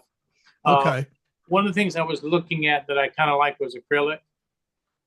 They have an acrylic that is, it's like That'd be unique. it's like it looks like a flat black kind of appearance. Mm-hmm. Yeah, that'd be cool. Yeah. Very cool. I mean, you could make it clear, but I just don't know that clear. I think that's a little bit, what's the word I'm looking for? Tacky. So A little bit flashy. Samurai, Yeah. you're saying the link together kind of thing is to eliminate what, cables? I'm just No, just so they'd stick together so just that they so- weren't dropping all over you. yeah, almost like so like if you got two, they're not like. I'm almost thinking like aesthetic wise. I buy one and I buy a second one, and if I snap them together, now it's one big one. Exactly. Right. So, and then if you bought 4, now you got a 4 connected. Like I don't know. And if you could do that. That's a cool idea. so you could actually do it almost like a modular system where you can Yeah. rack mount it if you needed almost to. like rack mount it. Yeah. And like you said, if you're gonna have them custom You made, could do side by side, and then you could come up with rack ears so that you could, have Yeah. 2 in 2 rack spaces or 3 rack spaces or something. Yeah. Because like Yeah, Echo that's said, cool. some people want 2, some people only need 4 channels, some people want 6. So like for me, just this is just for me. I like the live jam aspect, so I need like a bunch of channels, right? So I would pick, and I don't need the mixer with all these friggin' knobs that I never use that takes up tons of space. So if you made something that was like With tall and fat, you're going to end up with 2 knobs. You're going to have a drive and you're going to have a level. Yep. Drive, you know, basically how fat do you want it to be, and level, how loud do you want it to be, right? Yep. See, that's awesome. That is awesome. And then maybe what about maybe what about like send panning or something? An effect send, a pan. Is that crazy to add a bunch of money to that? If there was like, because it adds money. Yeah. Is it crazy? I don't know. Do we? Or would you just go synth to pedal to mixer? Do you know what I'm saying? If we're looking at it, in the case of this thing, you know, most pedals that you would use prior to a delay would be something like a tall and fat or an organ grinder, but this would perform that function itself. Mm-hmm. So now it's just simply you know, your delay effects is all you would need. And we could do, how many discrete effects processors are you going to use? Let's say that you're going to do a small live rig and you're going to take 4 synthesizers with you. Mm-hmm. If you run into a mixer, are you just going to all run synths into a single thing, or do they all have to have their own effect? The way I think studio. So for me, like I even when I mentioned panning just then, I said, you know, actually you wouldn't even need panning, because for me it would be like studio. I could pan in my DAW. You know what I mean? Yeah, I pan in the DAW myself. I don't. Right. Yeah, but, and for stage, let's talk about that too, because if you look at a stage, okay, you got speakers on both sides of the stage, right? If I run this in stereo, right, people over here, all they hear is the right channel. That's right. People over here, all they hear is the left channel. So nobody's hearing stereo. There's one guy in the front row that can hear stereo. And so running stereo out to the front doesn't give you good sound. In fact, for the most part, it degrades the quality of what the audience is hearing. You're best off going out mono. What is the purpose of stereo? Well, when they first came out with stereo in the 50s, what was it for? If you go into a concert hall and you sit in a chair and the guys up there play and the sound bounces off all the walls and you're hearing different stuff in each ear, and somebody said, let's try to simulate that. That's what stereo was for. Right. Is to simulate what happens when mono sound goes into a big room and bounces around the room. And so really running stereo from a stage, to me, is just a terrible idea. Yeah, we never, all the bands that I was in, we always ran mono. Yeah. And stereo was only ever a simulation of what mono sound does in a big room, you know? Yeah. I mean, even like, you know, when you run a stereo guitar rig, for instance, the only people that really enjoy that are the guys on stage playing it. You know what I mean? Yeah, that's right. That's for the player. Yeah. So, I mean, yeah, you're right. But in the studio, I would like that. I would like the idea of being able to, like you said, you just have one knob, right, for volume, right? And then what do you said something else? And have the knob for the one for the drive knob, which gives the drive knob. In fact, on the tall and fat, the knobs are labeled tall and fat. So your drive knob is fat, makes things fatter. Yeah. And the tall knob makes things louder, you know, or you know, attenuates. That would be crazy though. So then you could run that. So you could set that up. If you did this, you could set it up so that it could be run either in stereo in a studio situation or a mono live. Mm-hmm.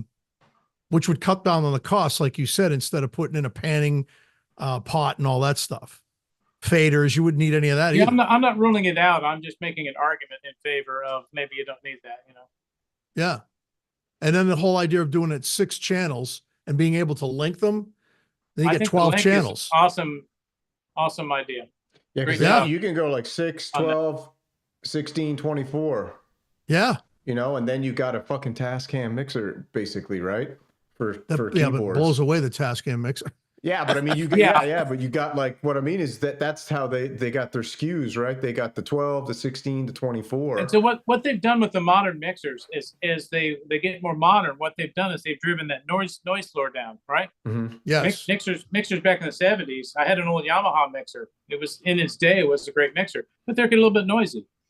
But the older mixers, they were kind of fat sounding. They had a character. Yeah. But they had noise. And so in the pursuit of lower and lower, ever lower noise, they've also given away that character. And so one of the things that the tall and fat circuit is not a noisy circuit. You'll be hard pressed to hear any noise with it. It's very, very quiet.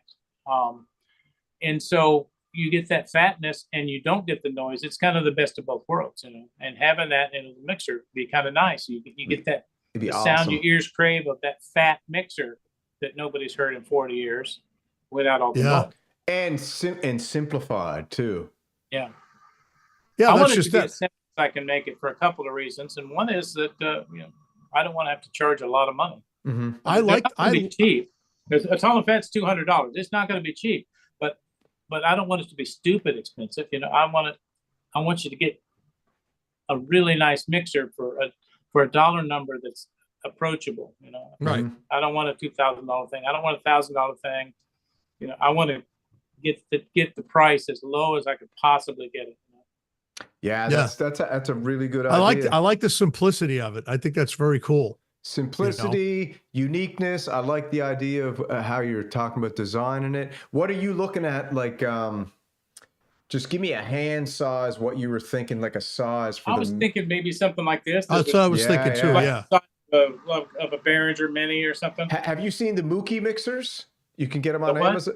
It's called Mookie. M-O. Oh yeah, I have one. Yeah, I got one too. Echo turned me on to them. I got one on my synthesizer rack. Just a suit. There it is, right there. Or that's like, is that the Mookie? Something similar. No, I call this. It's called Liz Zig, but I call it the Lipzig because it's very German sounding. Lipzig. So yeah, this I have one, the one that's it's the Mookie. I call it a monkey, but it's I call it the monkey too. Yeah. It's about this size. It's got 8 knobs on it. Yep. 2 rows of 4. And it's got I got 2 of them. It's got the really TRS and the mono. It sounds great. I paid like $40 for it. Yeah. This one, if you look at it, it has 1/4 inch and 1/8 inch. Yeah. So the one I have is like the double version of that. Yeah. I have the Mookie. I have 2 of the Mookies that size. Yeah. Yeah. So Mookie size. But this thing sounds great, bigger. man. You know? And I bought that. I bought it at Donner. Donner doesn't sell them anymore, but that's where I bought it. And would you put TRS inputs? So if someone wanted to run a stereo in there, or would you just go all mono and just let them run it in 2 channels if they wanted to run it? I'm not going to. I could do that. Let me think about it. I'm just like throwing things out just off the top of my head. Yeah. Because then I got to add switches for the guy who wants to run 2 mono Exactly, cables. you got to switch it. Now I got to add switches. Like the Mookie. Every time I drill a hole and add a mechanical part. Yep. Mechanical parts are a lot more expensive than electronic parts. So every mechanical part that I add to that is costly to the end user. Yeah, because the Mookie has the stereo and mono, and you could use it either with TRS or mono. Yeah. So I mean, it's a cool feature, you know what I mean? And that little Lipzig, the reason why I bought that is because I don't know why, but Behringer, and we all love Behringer, but I don't know why. Behringer did this. Oh, it's over here. What is it? Right? That's the output. Yeah, it's it's weird, but yeah, 3.5 or what we used to say 1/8 inch. You know what I did is I bought a bunch of 1/8 inch patch cables. And then I bought some 1/8 inch to 1/4 inch adapters. Yeah. And so, I can go, I have a patch cable that's got adapters on both ends, or I can take one out or take both out. And so I use that. It's, so like when I'm doing the mini synths, the little Behringer minis, I'll use the 1/8 inch. The Era compacts, they use 1/8 inch. So a lot of the stuff I'm doing uses that. That mixer idea is awesome, dude, because there's a gap in that zone at the minute too, right? There's like an overflow of synthesizers, and there's a gap in that little zone. And there's cheap mixers. There's lots of cheap mixers to be had. Yeah. But I mean, you want your synthesizer to sound huge. Mm-hmm. And so that's what this can do. And the other thing it can do is it can take something like a digital synthesizer, and even your hydro synth can sound a little thin at times. Run it through a tall of fat, and the hydro synth will fatten up too. Yeah, and the Korg wave state has got thinness as well. And I bet if you ran that through a tall and fat, it would also. Yeah, if you're using wave synthesizers, they do tend to be thin. Yeah, they get thin. Yeah, they get thin because of all of the different waveforms. And a lot of those waveforms are just not fat sounding waveforms. And that's really the reason for it, you know? Yeah, because I noticed that the mod wave is the same. It would sound awesome on the Mini Freak too, I bet you. Yeah. Yeah, I'm curious, man. I'm thinking about running the MS1 through that. I'm gonna have to let you guys beta test on that one for me.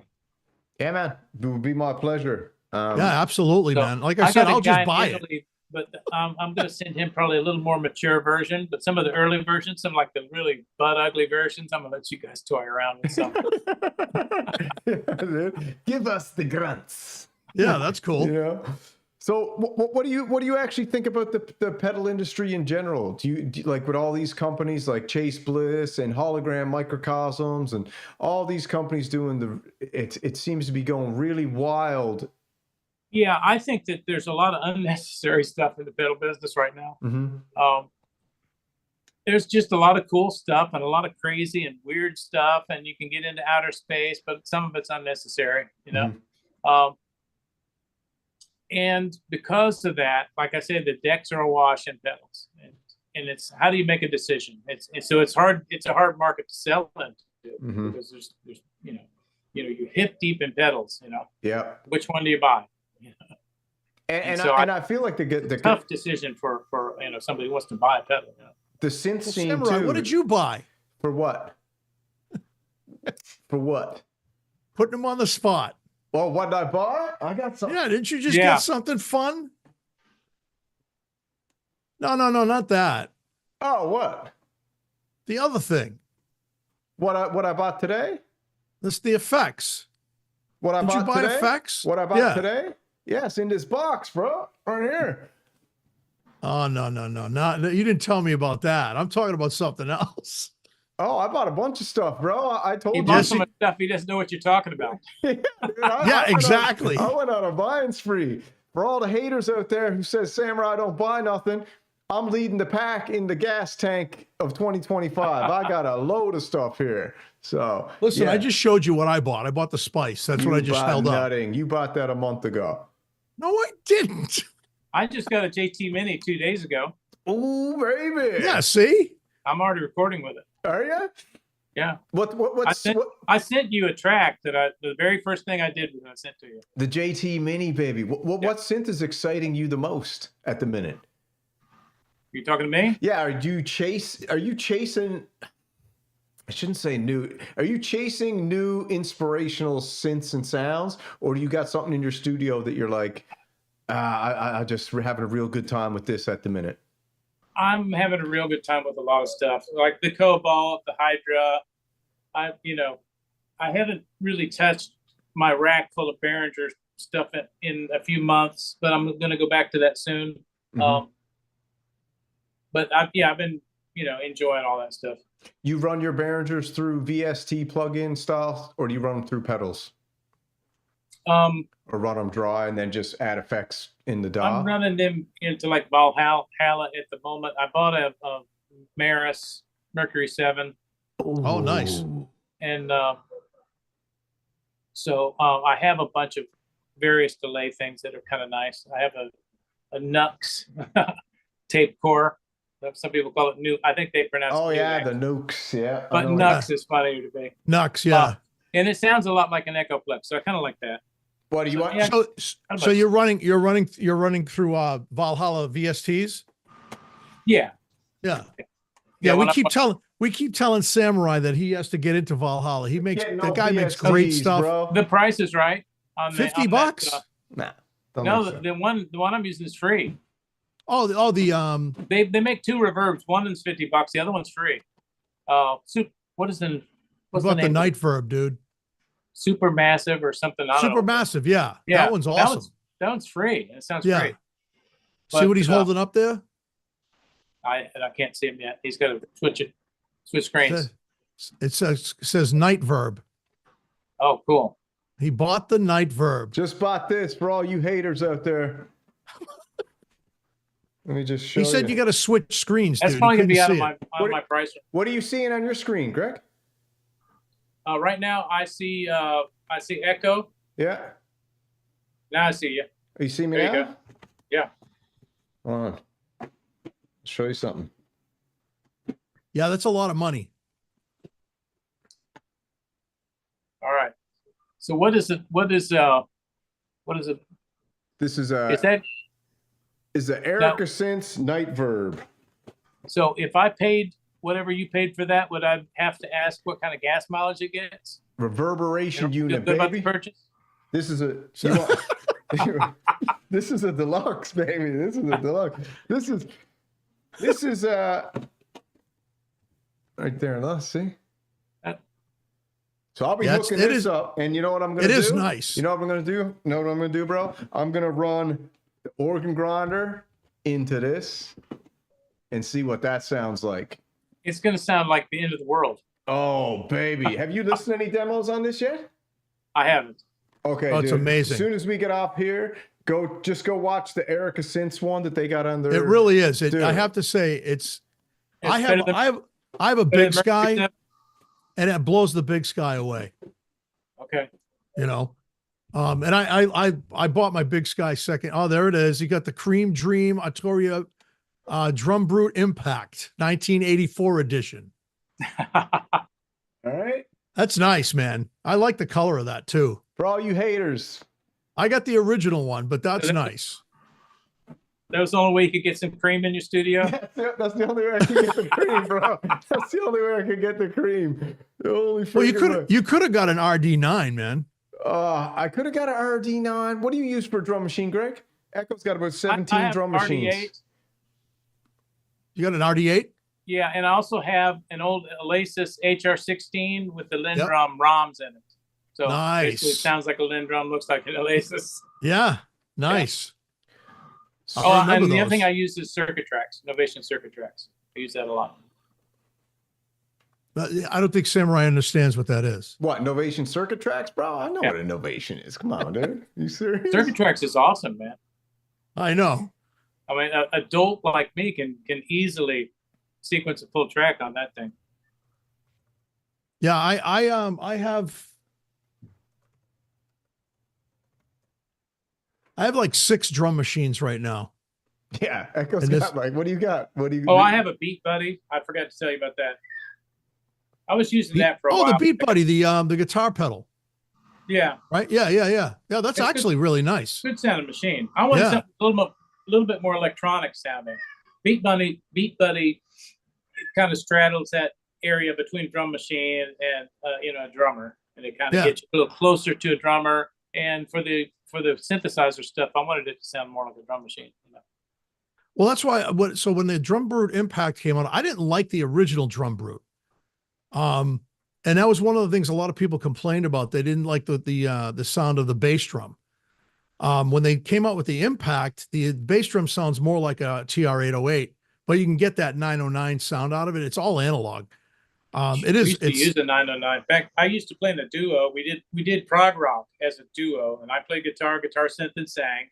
And my buddy, he played My Prophet 5, and he had a Juno, or he had JX3P, and a Micro Moog, and a TR-909, and that was and we basically did like ELP and stuff.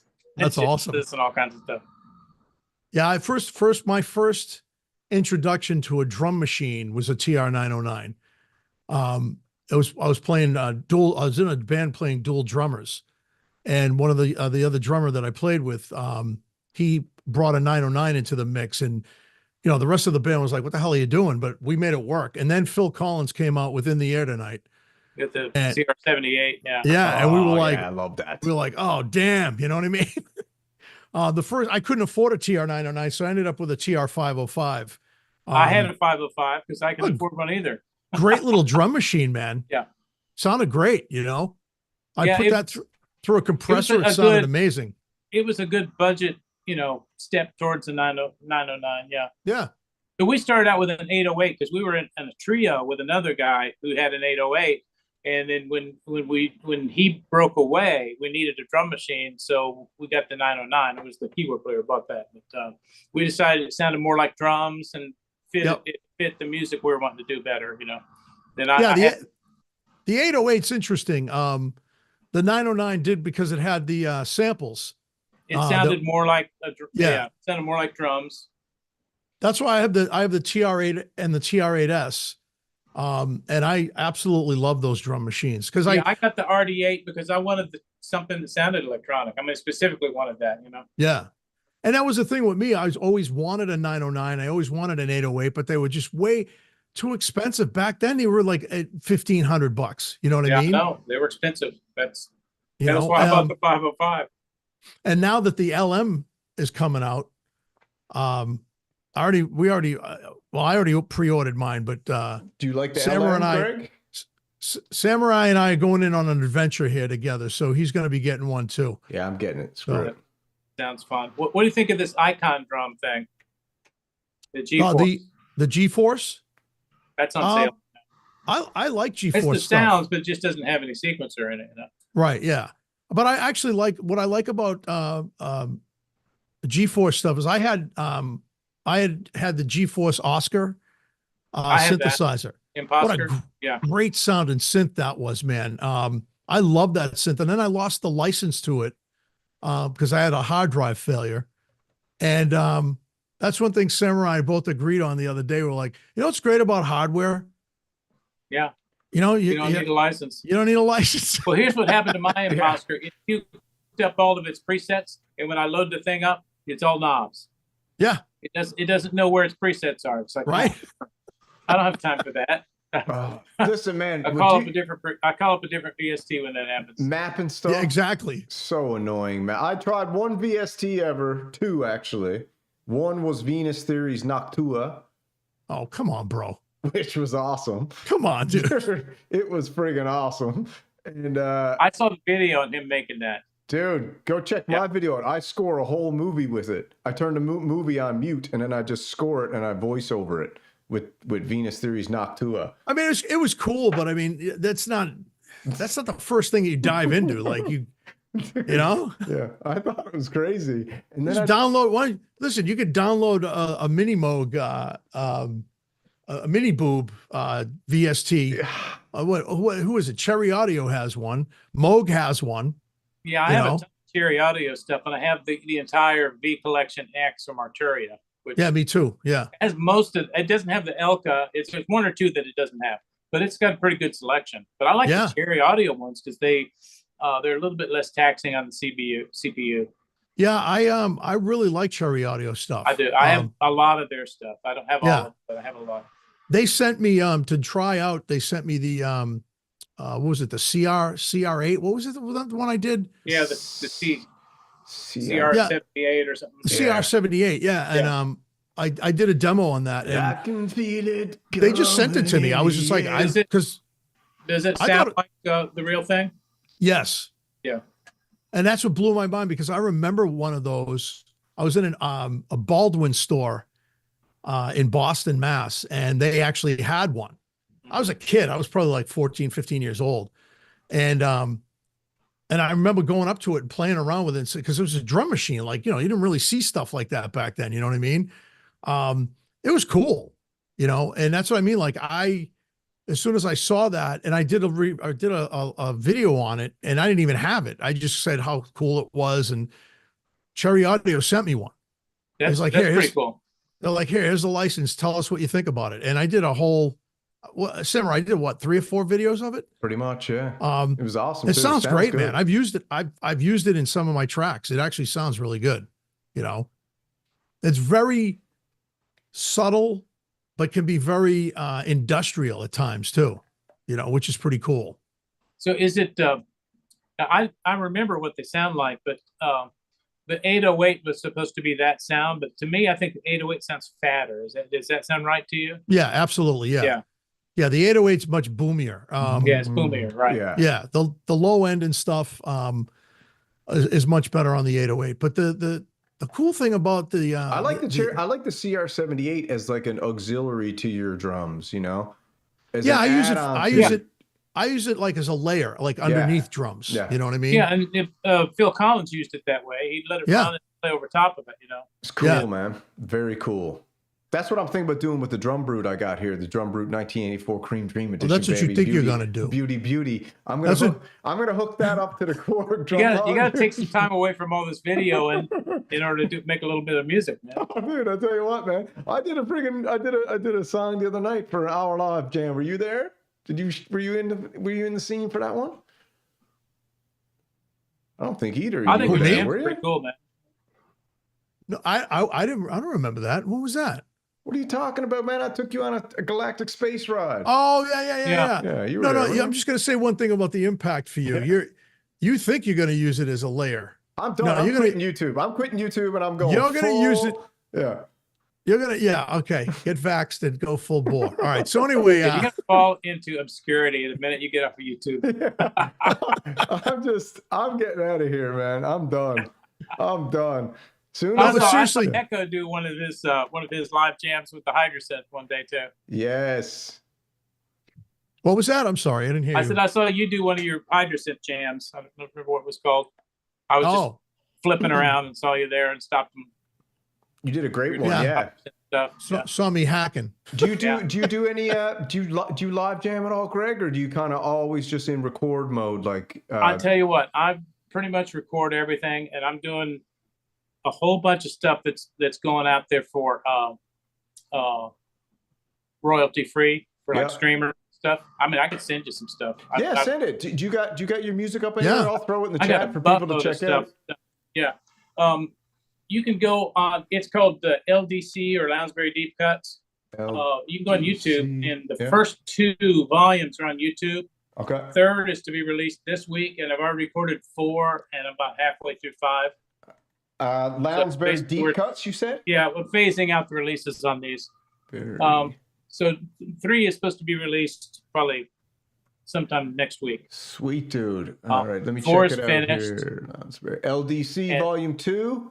Yeah, there you go. All right, let me subscribe to that. And then I'm about a third of the way, volume 5 recording. I'm gonna throw this down in I'll chat. send it off to Everyone, go subscribe to this.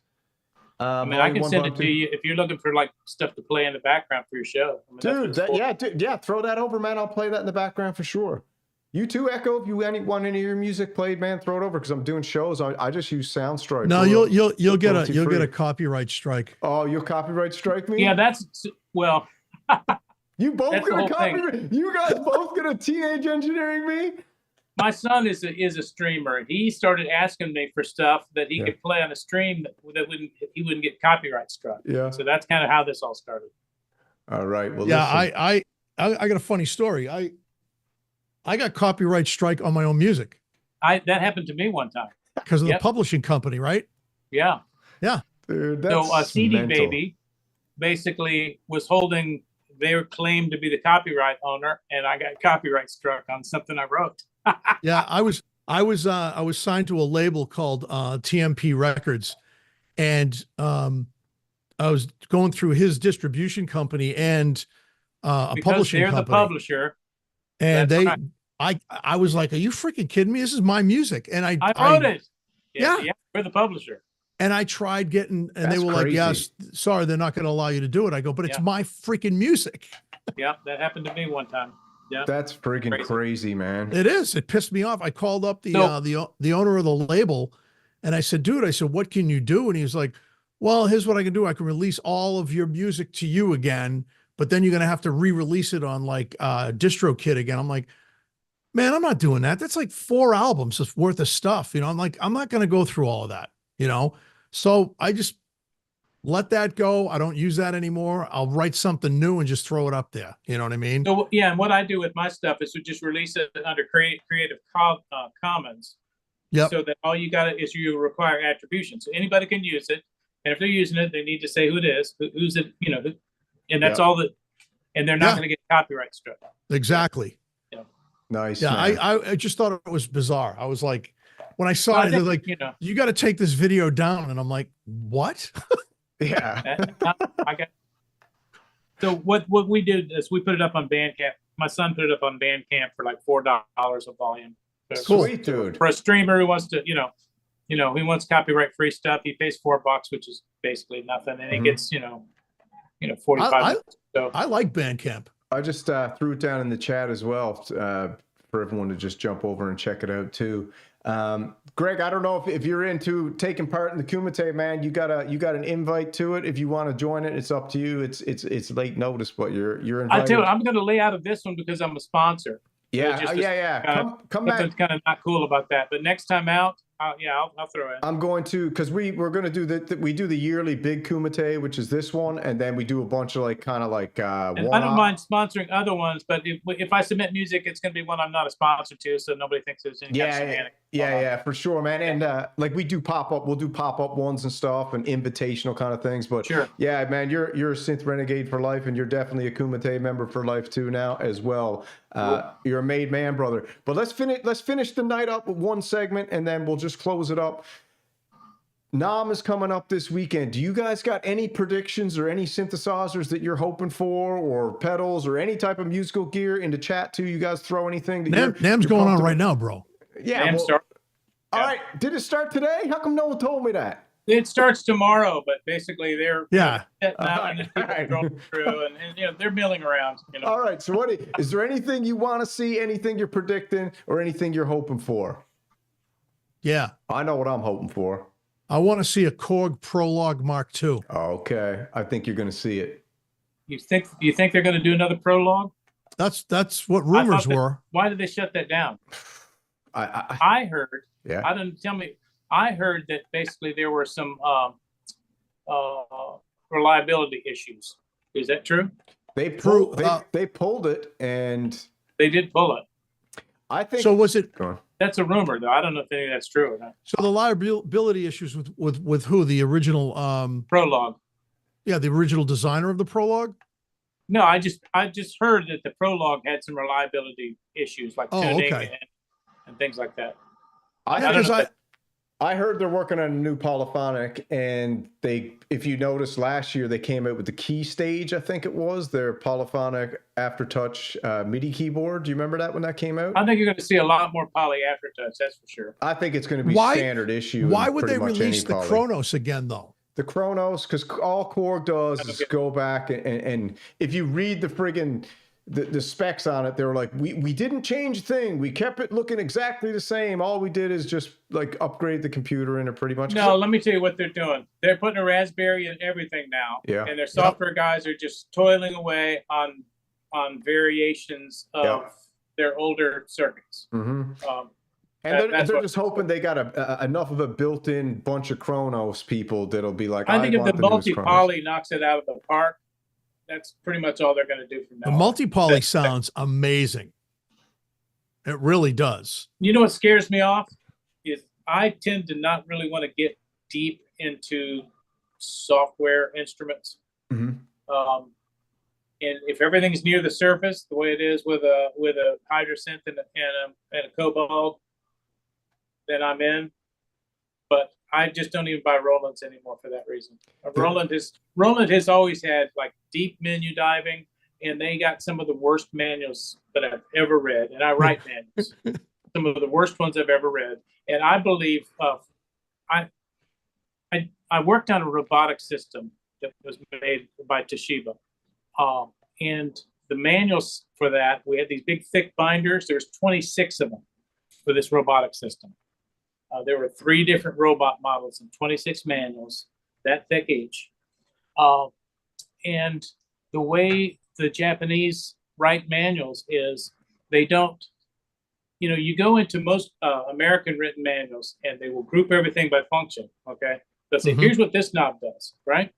That's not what they do in Japanese manuals. And the Roland manuals are like this. What they do is they say, if you want to copy, you do this. If you want to paste, then you do this. If you want to take part A and copy it to part Z, follow this procedure. But if you want to copy it to part L, then you must follow this procedure. And so what they'll do is they'll take every possible thing you might want to do and then write a procedure for each one of those things. And you get this big old fat manual, and you have to know exactly what it is you want to do. And you got to flip to that page.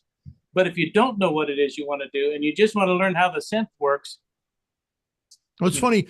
It's funny you should say that, because when I bought a Korg M1 when they first came out, which was a great synthesizer, great digital synth.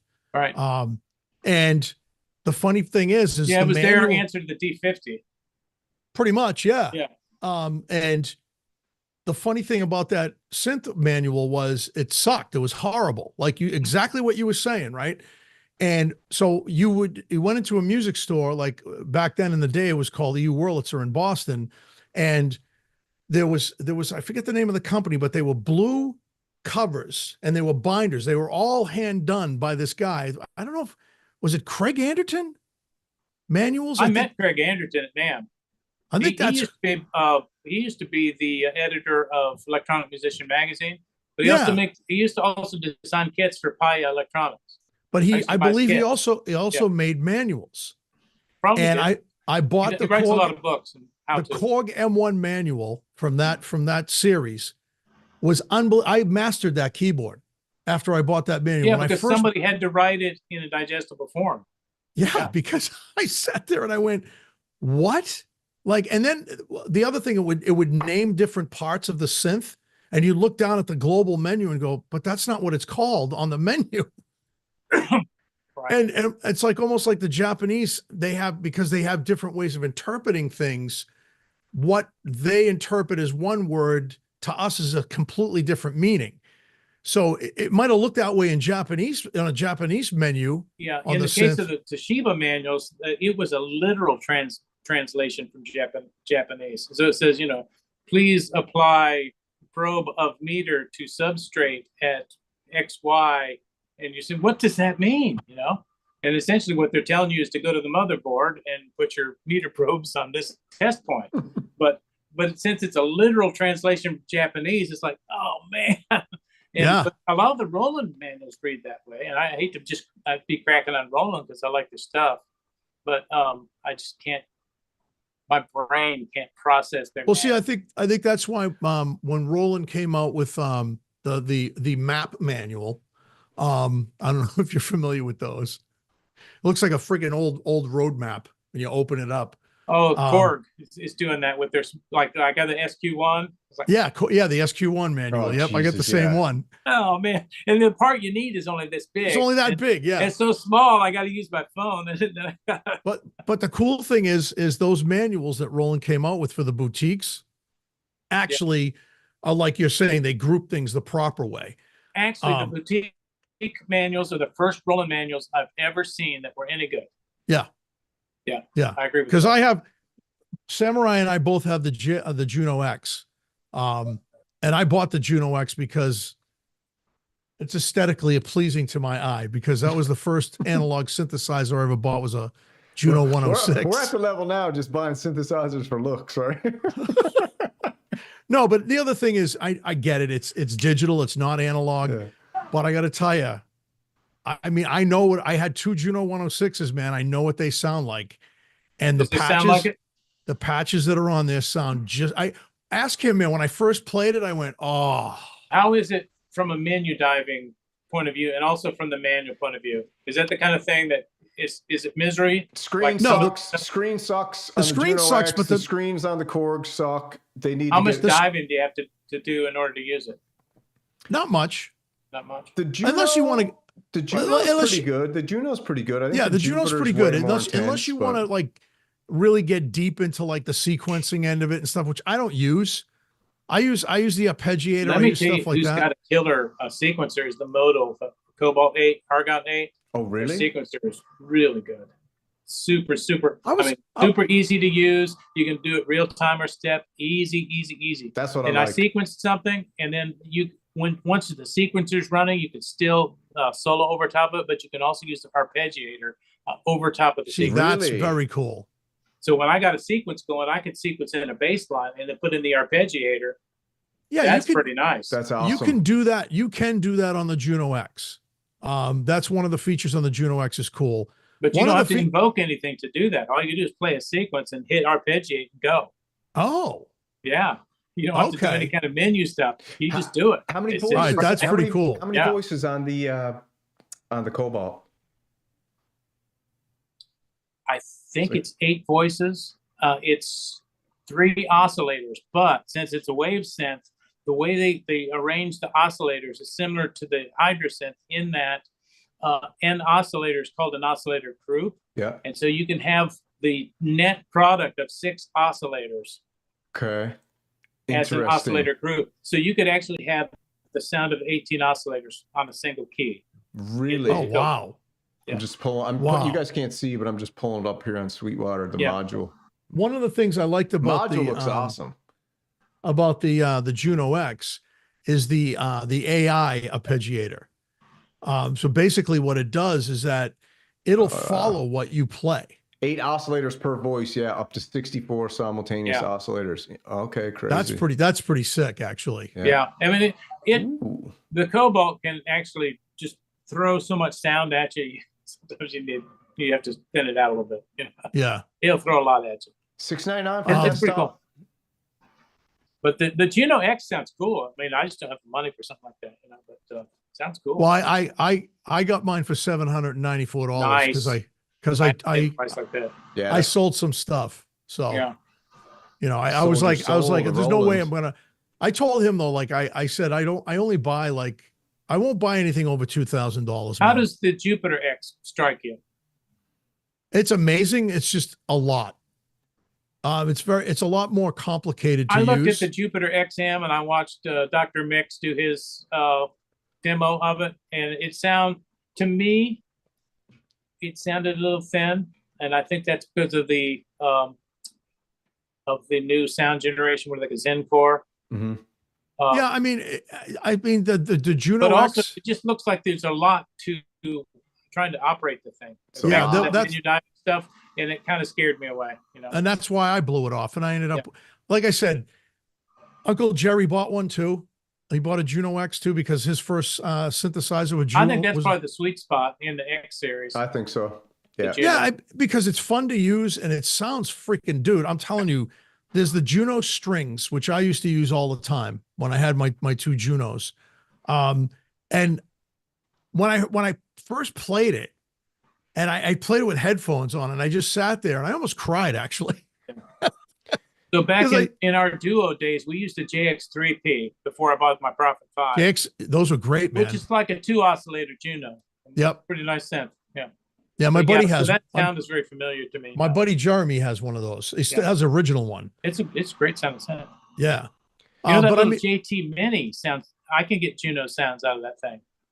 I'm interested in the other one though. The was Barrel? it the JS 4000 is it? Oh, the JP4. Yeah, it's $49, man. Why Dude, not? that's so cheap Yeah, for a but synth. It's I'm- insane. The M version is coming out, and that's got MIDI on it. That's the one I'm interested in That's the one because I got one on order. Yeah, because I $49. loved the original That's Roland crazy synth cheap, when that dude. came out. And they came out with a desktop version of that, and that's what And I this always sounds wanted. like a JP8000. The only difference is 4 voices and it's paraphonic. But you know what? You know, we used back in the day ARP Omni. That's paraphonic. Yep.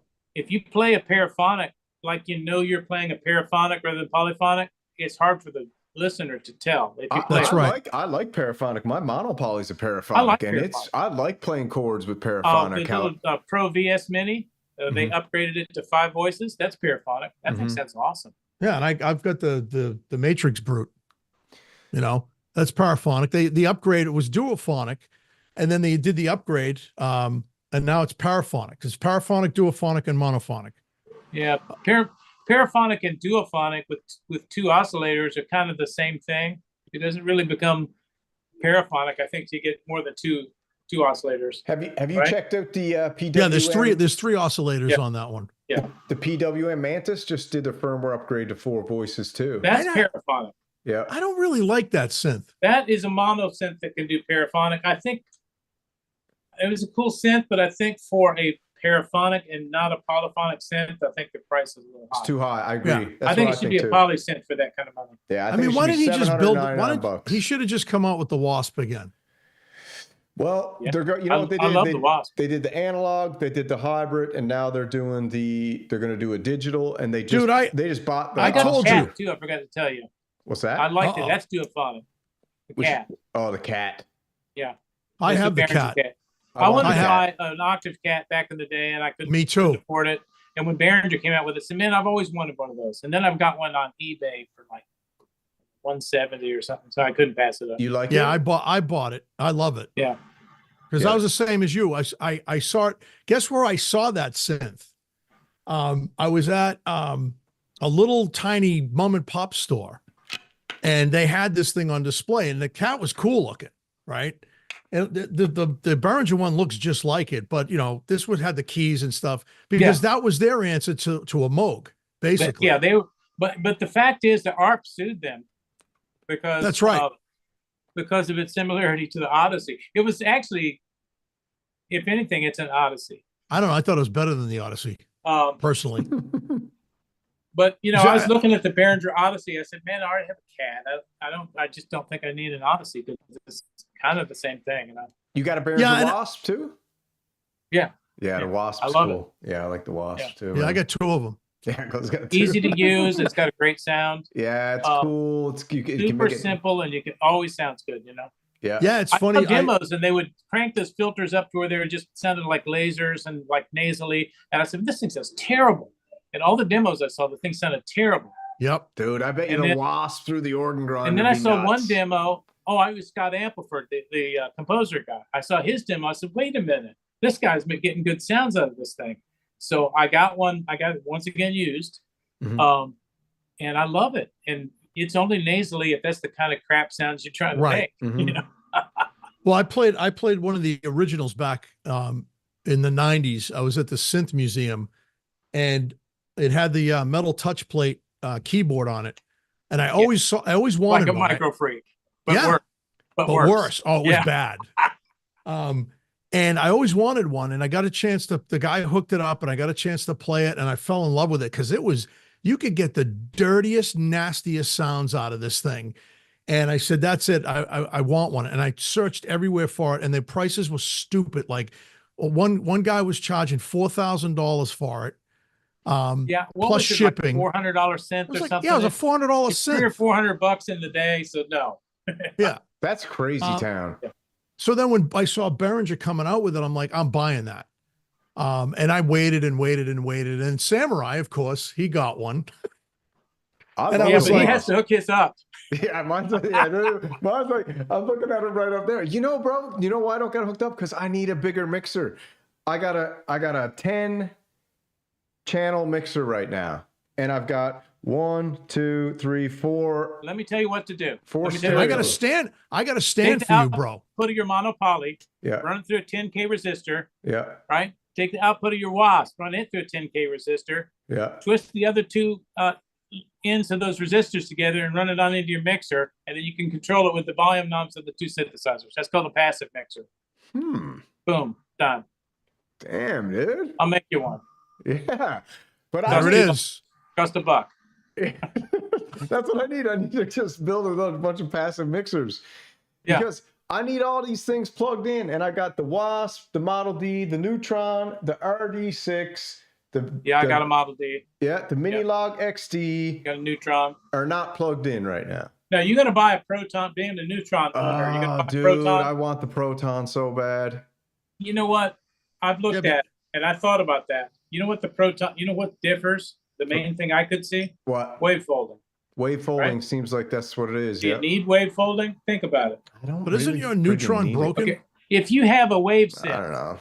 right? What wave folding does is it gives you those kind of complex waveforms you can get with the wave synth, right? Mhm. You got a wave state. I mean, I got a wave state and a mod Okay, wave. well, And a Hydra. You're not going to need a Proton because you can already get those sounds. That's the kind of way you want to think when you're buying more stuff. I was kind of more interested. I got an of Argon other- 8. I don't need a Proton. Listen, Greg, he likes it because it's blue. Yeah, Okay. I So- do. I do. It is, yeah, well, it is pretty, you know. I like the Model like 15. Blue too. If that one didn't have the problems Wave. right off the It's bat, blue. the Model 15.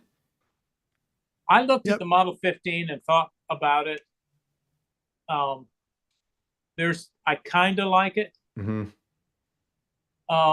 I've seen some people make good sounds with it. I've seen some other people make not good sounds with it. I think it's capable of good sounds, but look back at your stuff. You got a Model D. Okay? Is it a Model 15 or is it a Matriarch? The Matriarch is a Model 15. Okay, the Moog Model 15 was one of their miniature modular systems. It was just a few modules. Right. Yeah. The I'm familiar Matriarch with is it. based on that. And so they say it's based on the Matriarch, but no, it's based on the Moog Model 15, and so is the Matriarch. Okay. Or Because yes, the Matriarch knows the grandmother. grandmother. Yeah, the grandmother is basically a Model 15 with a keyboard in it. Yeah. I'm staying away from Moog until I can get my $2,000 Muse. Yeah. I'm staying away from them until I can get a $1,600 Muse and they've worked all the bugs out. Hey, Greg.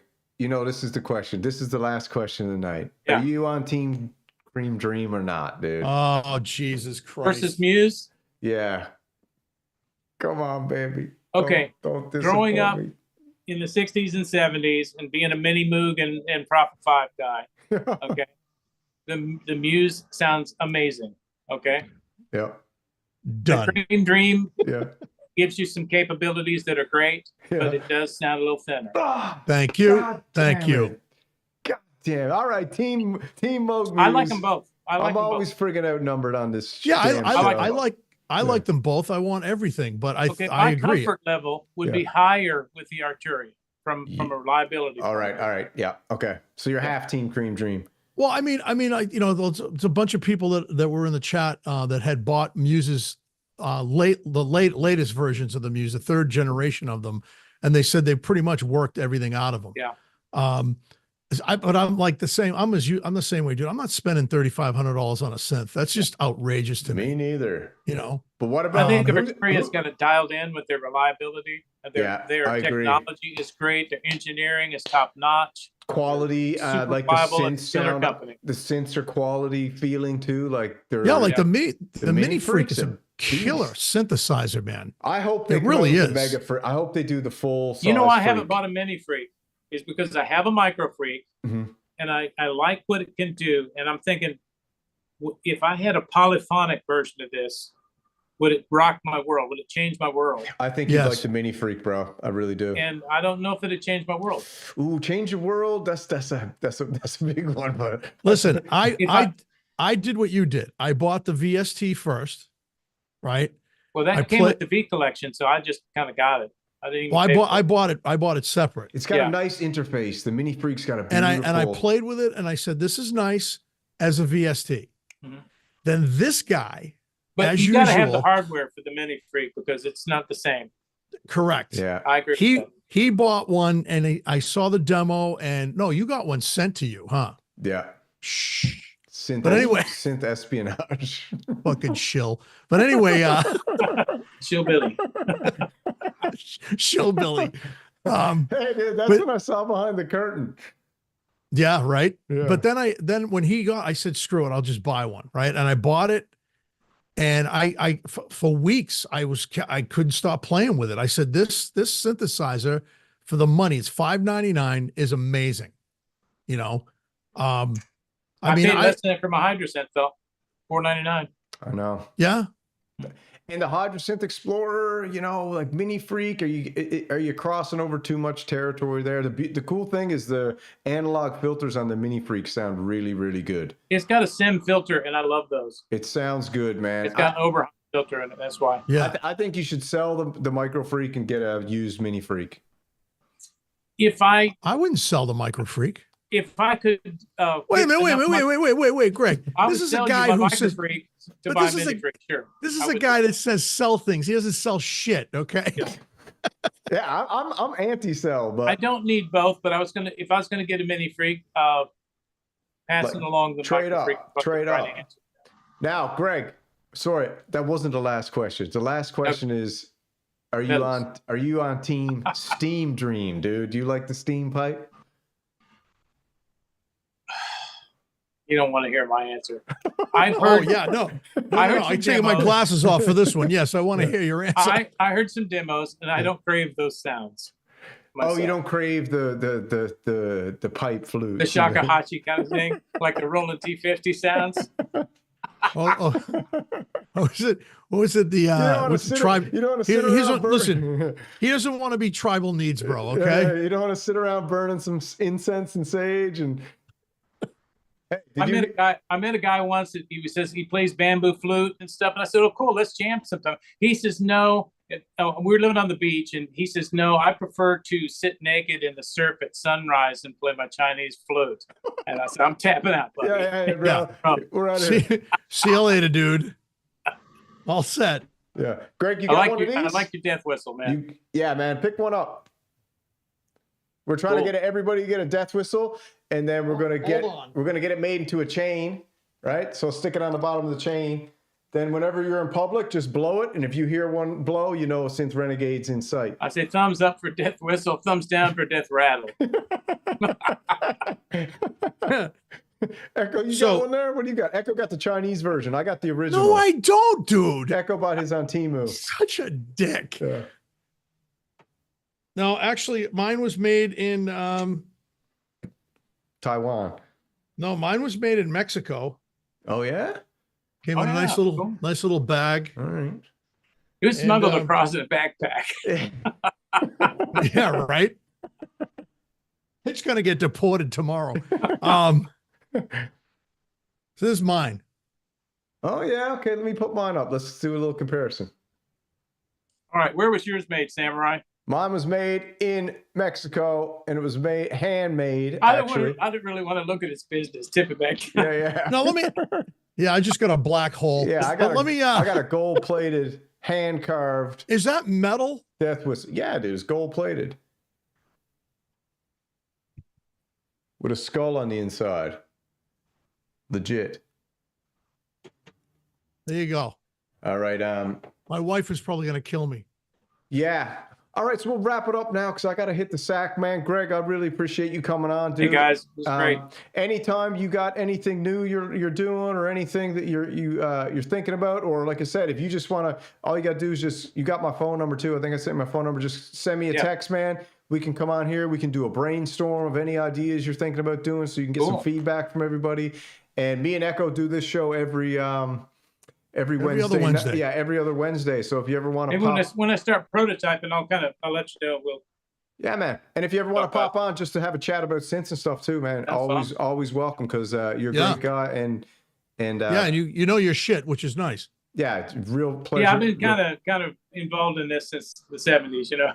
Yeah, real pleasure to talk to you, and everyone in the chat really enjoyed tonight too. All the comments were super positive and stuff like that. So everybody, I'm going to throw down a link again. Go check out. And let me get the thing copied, posted in there.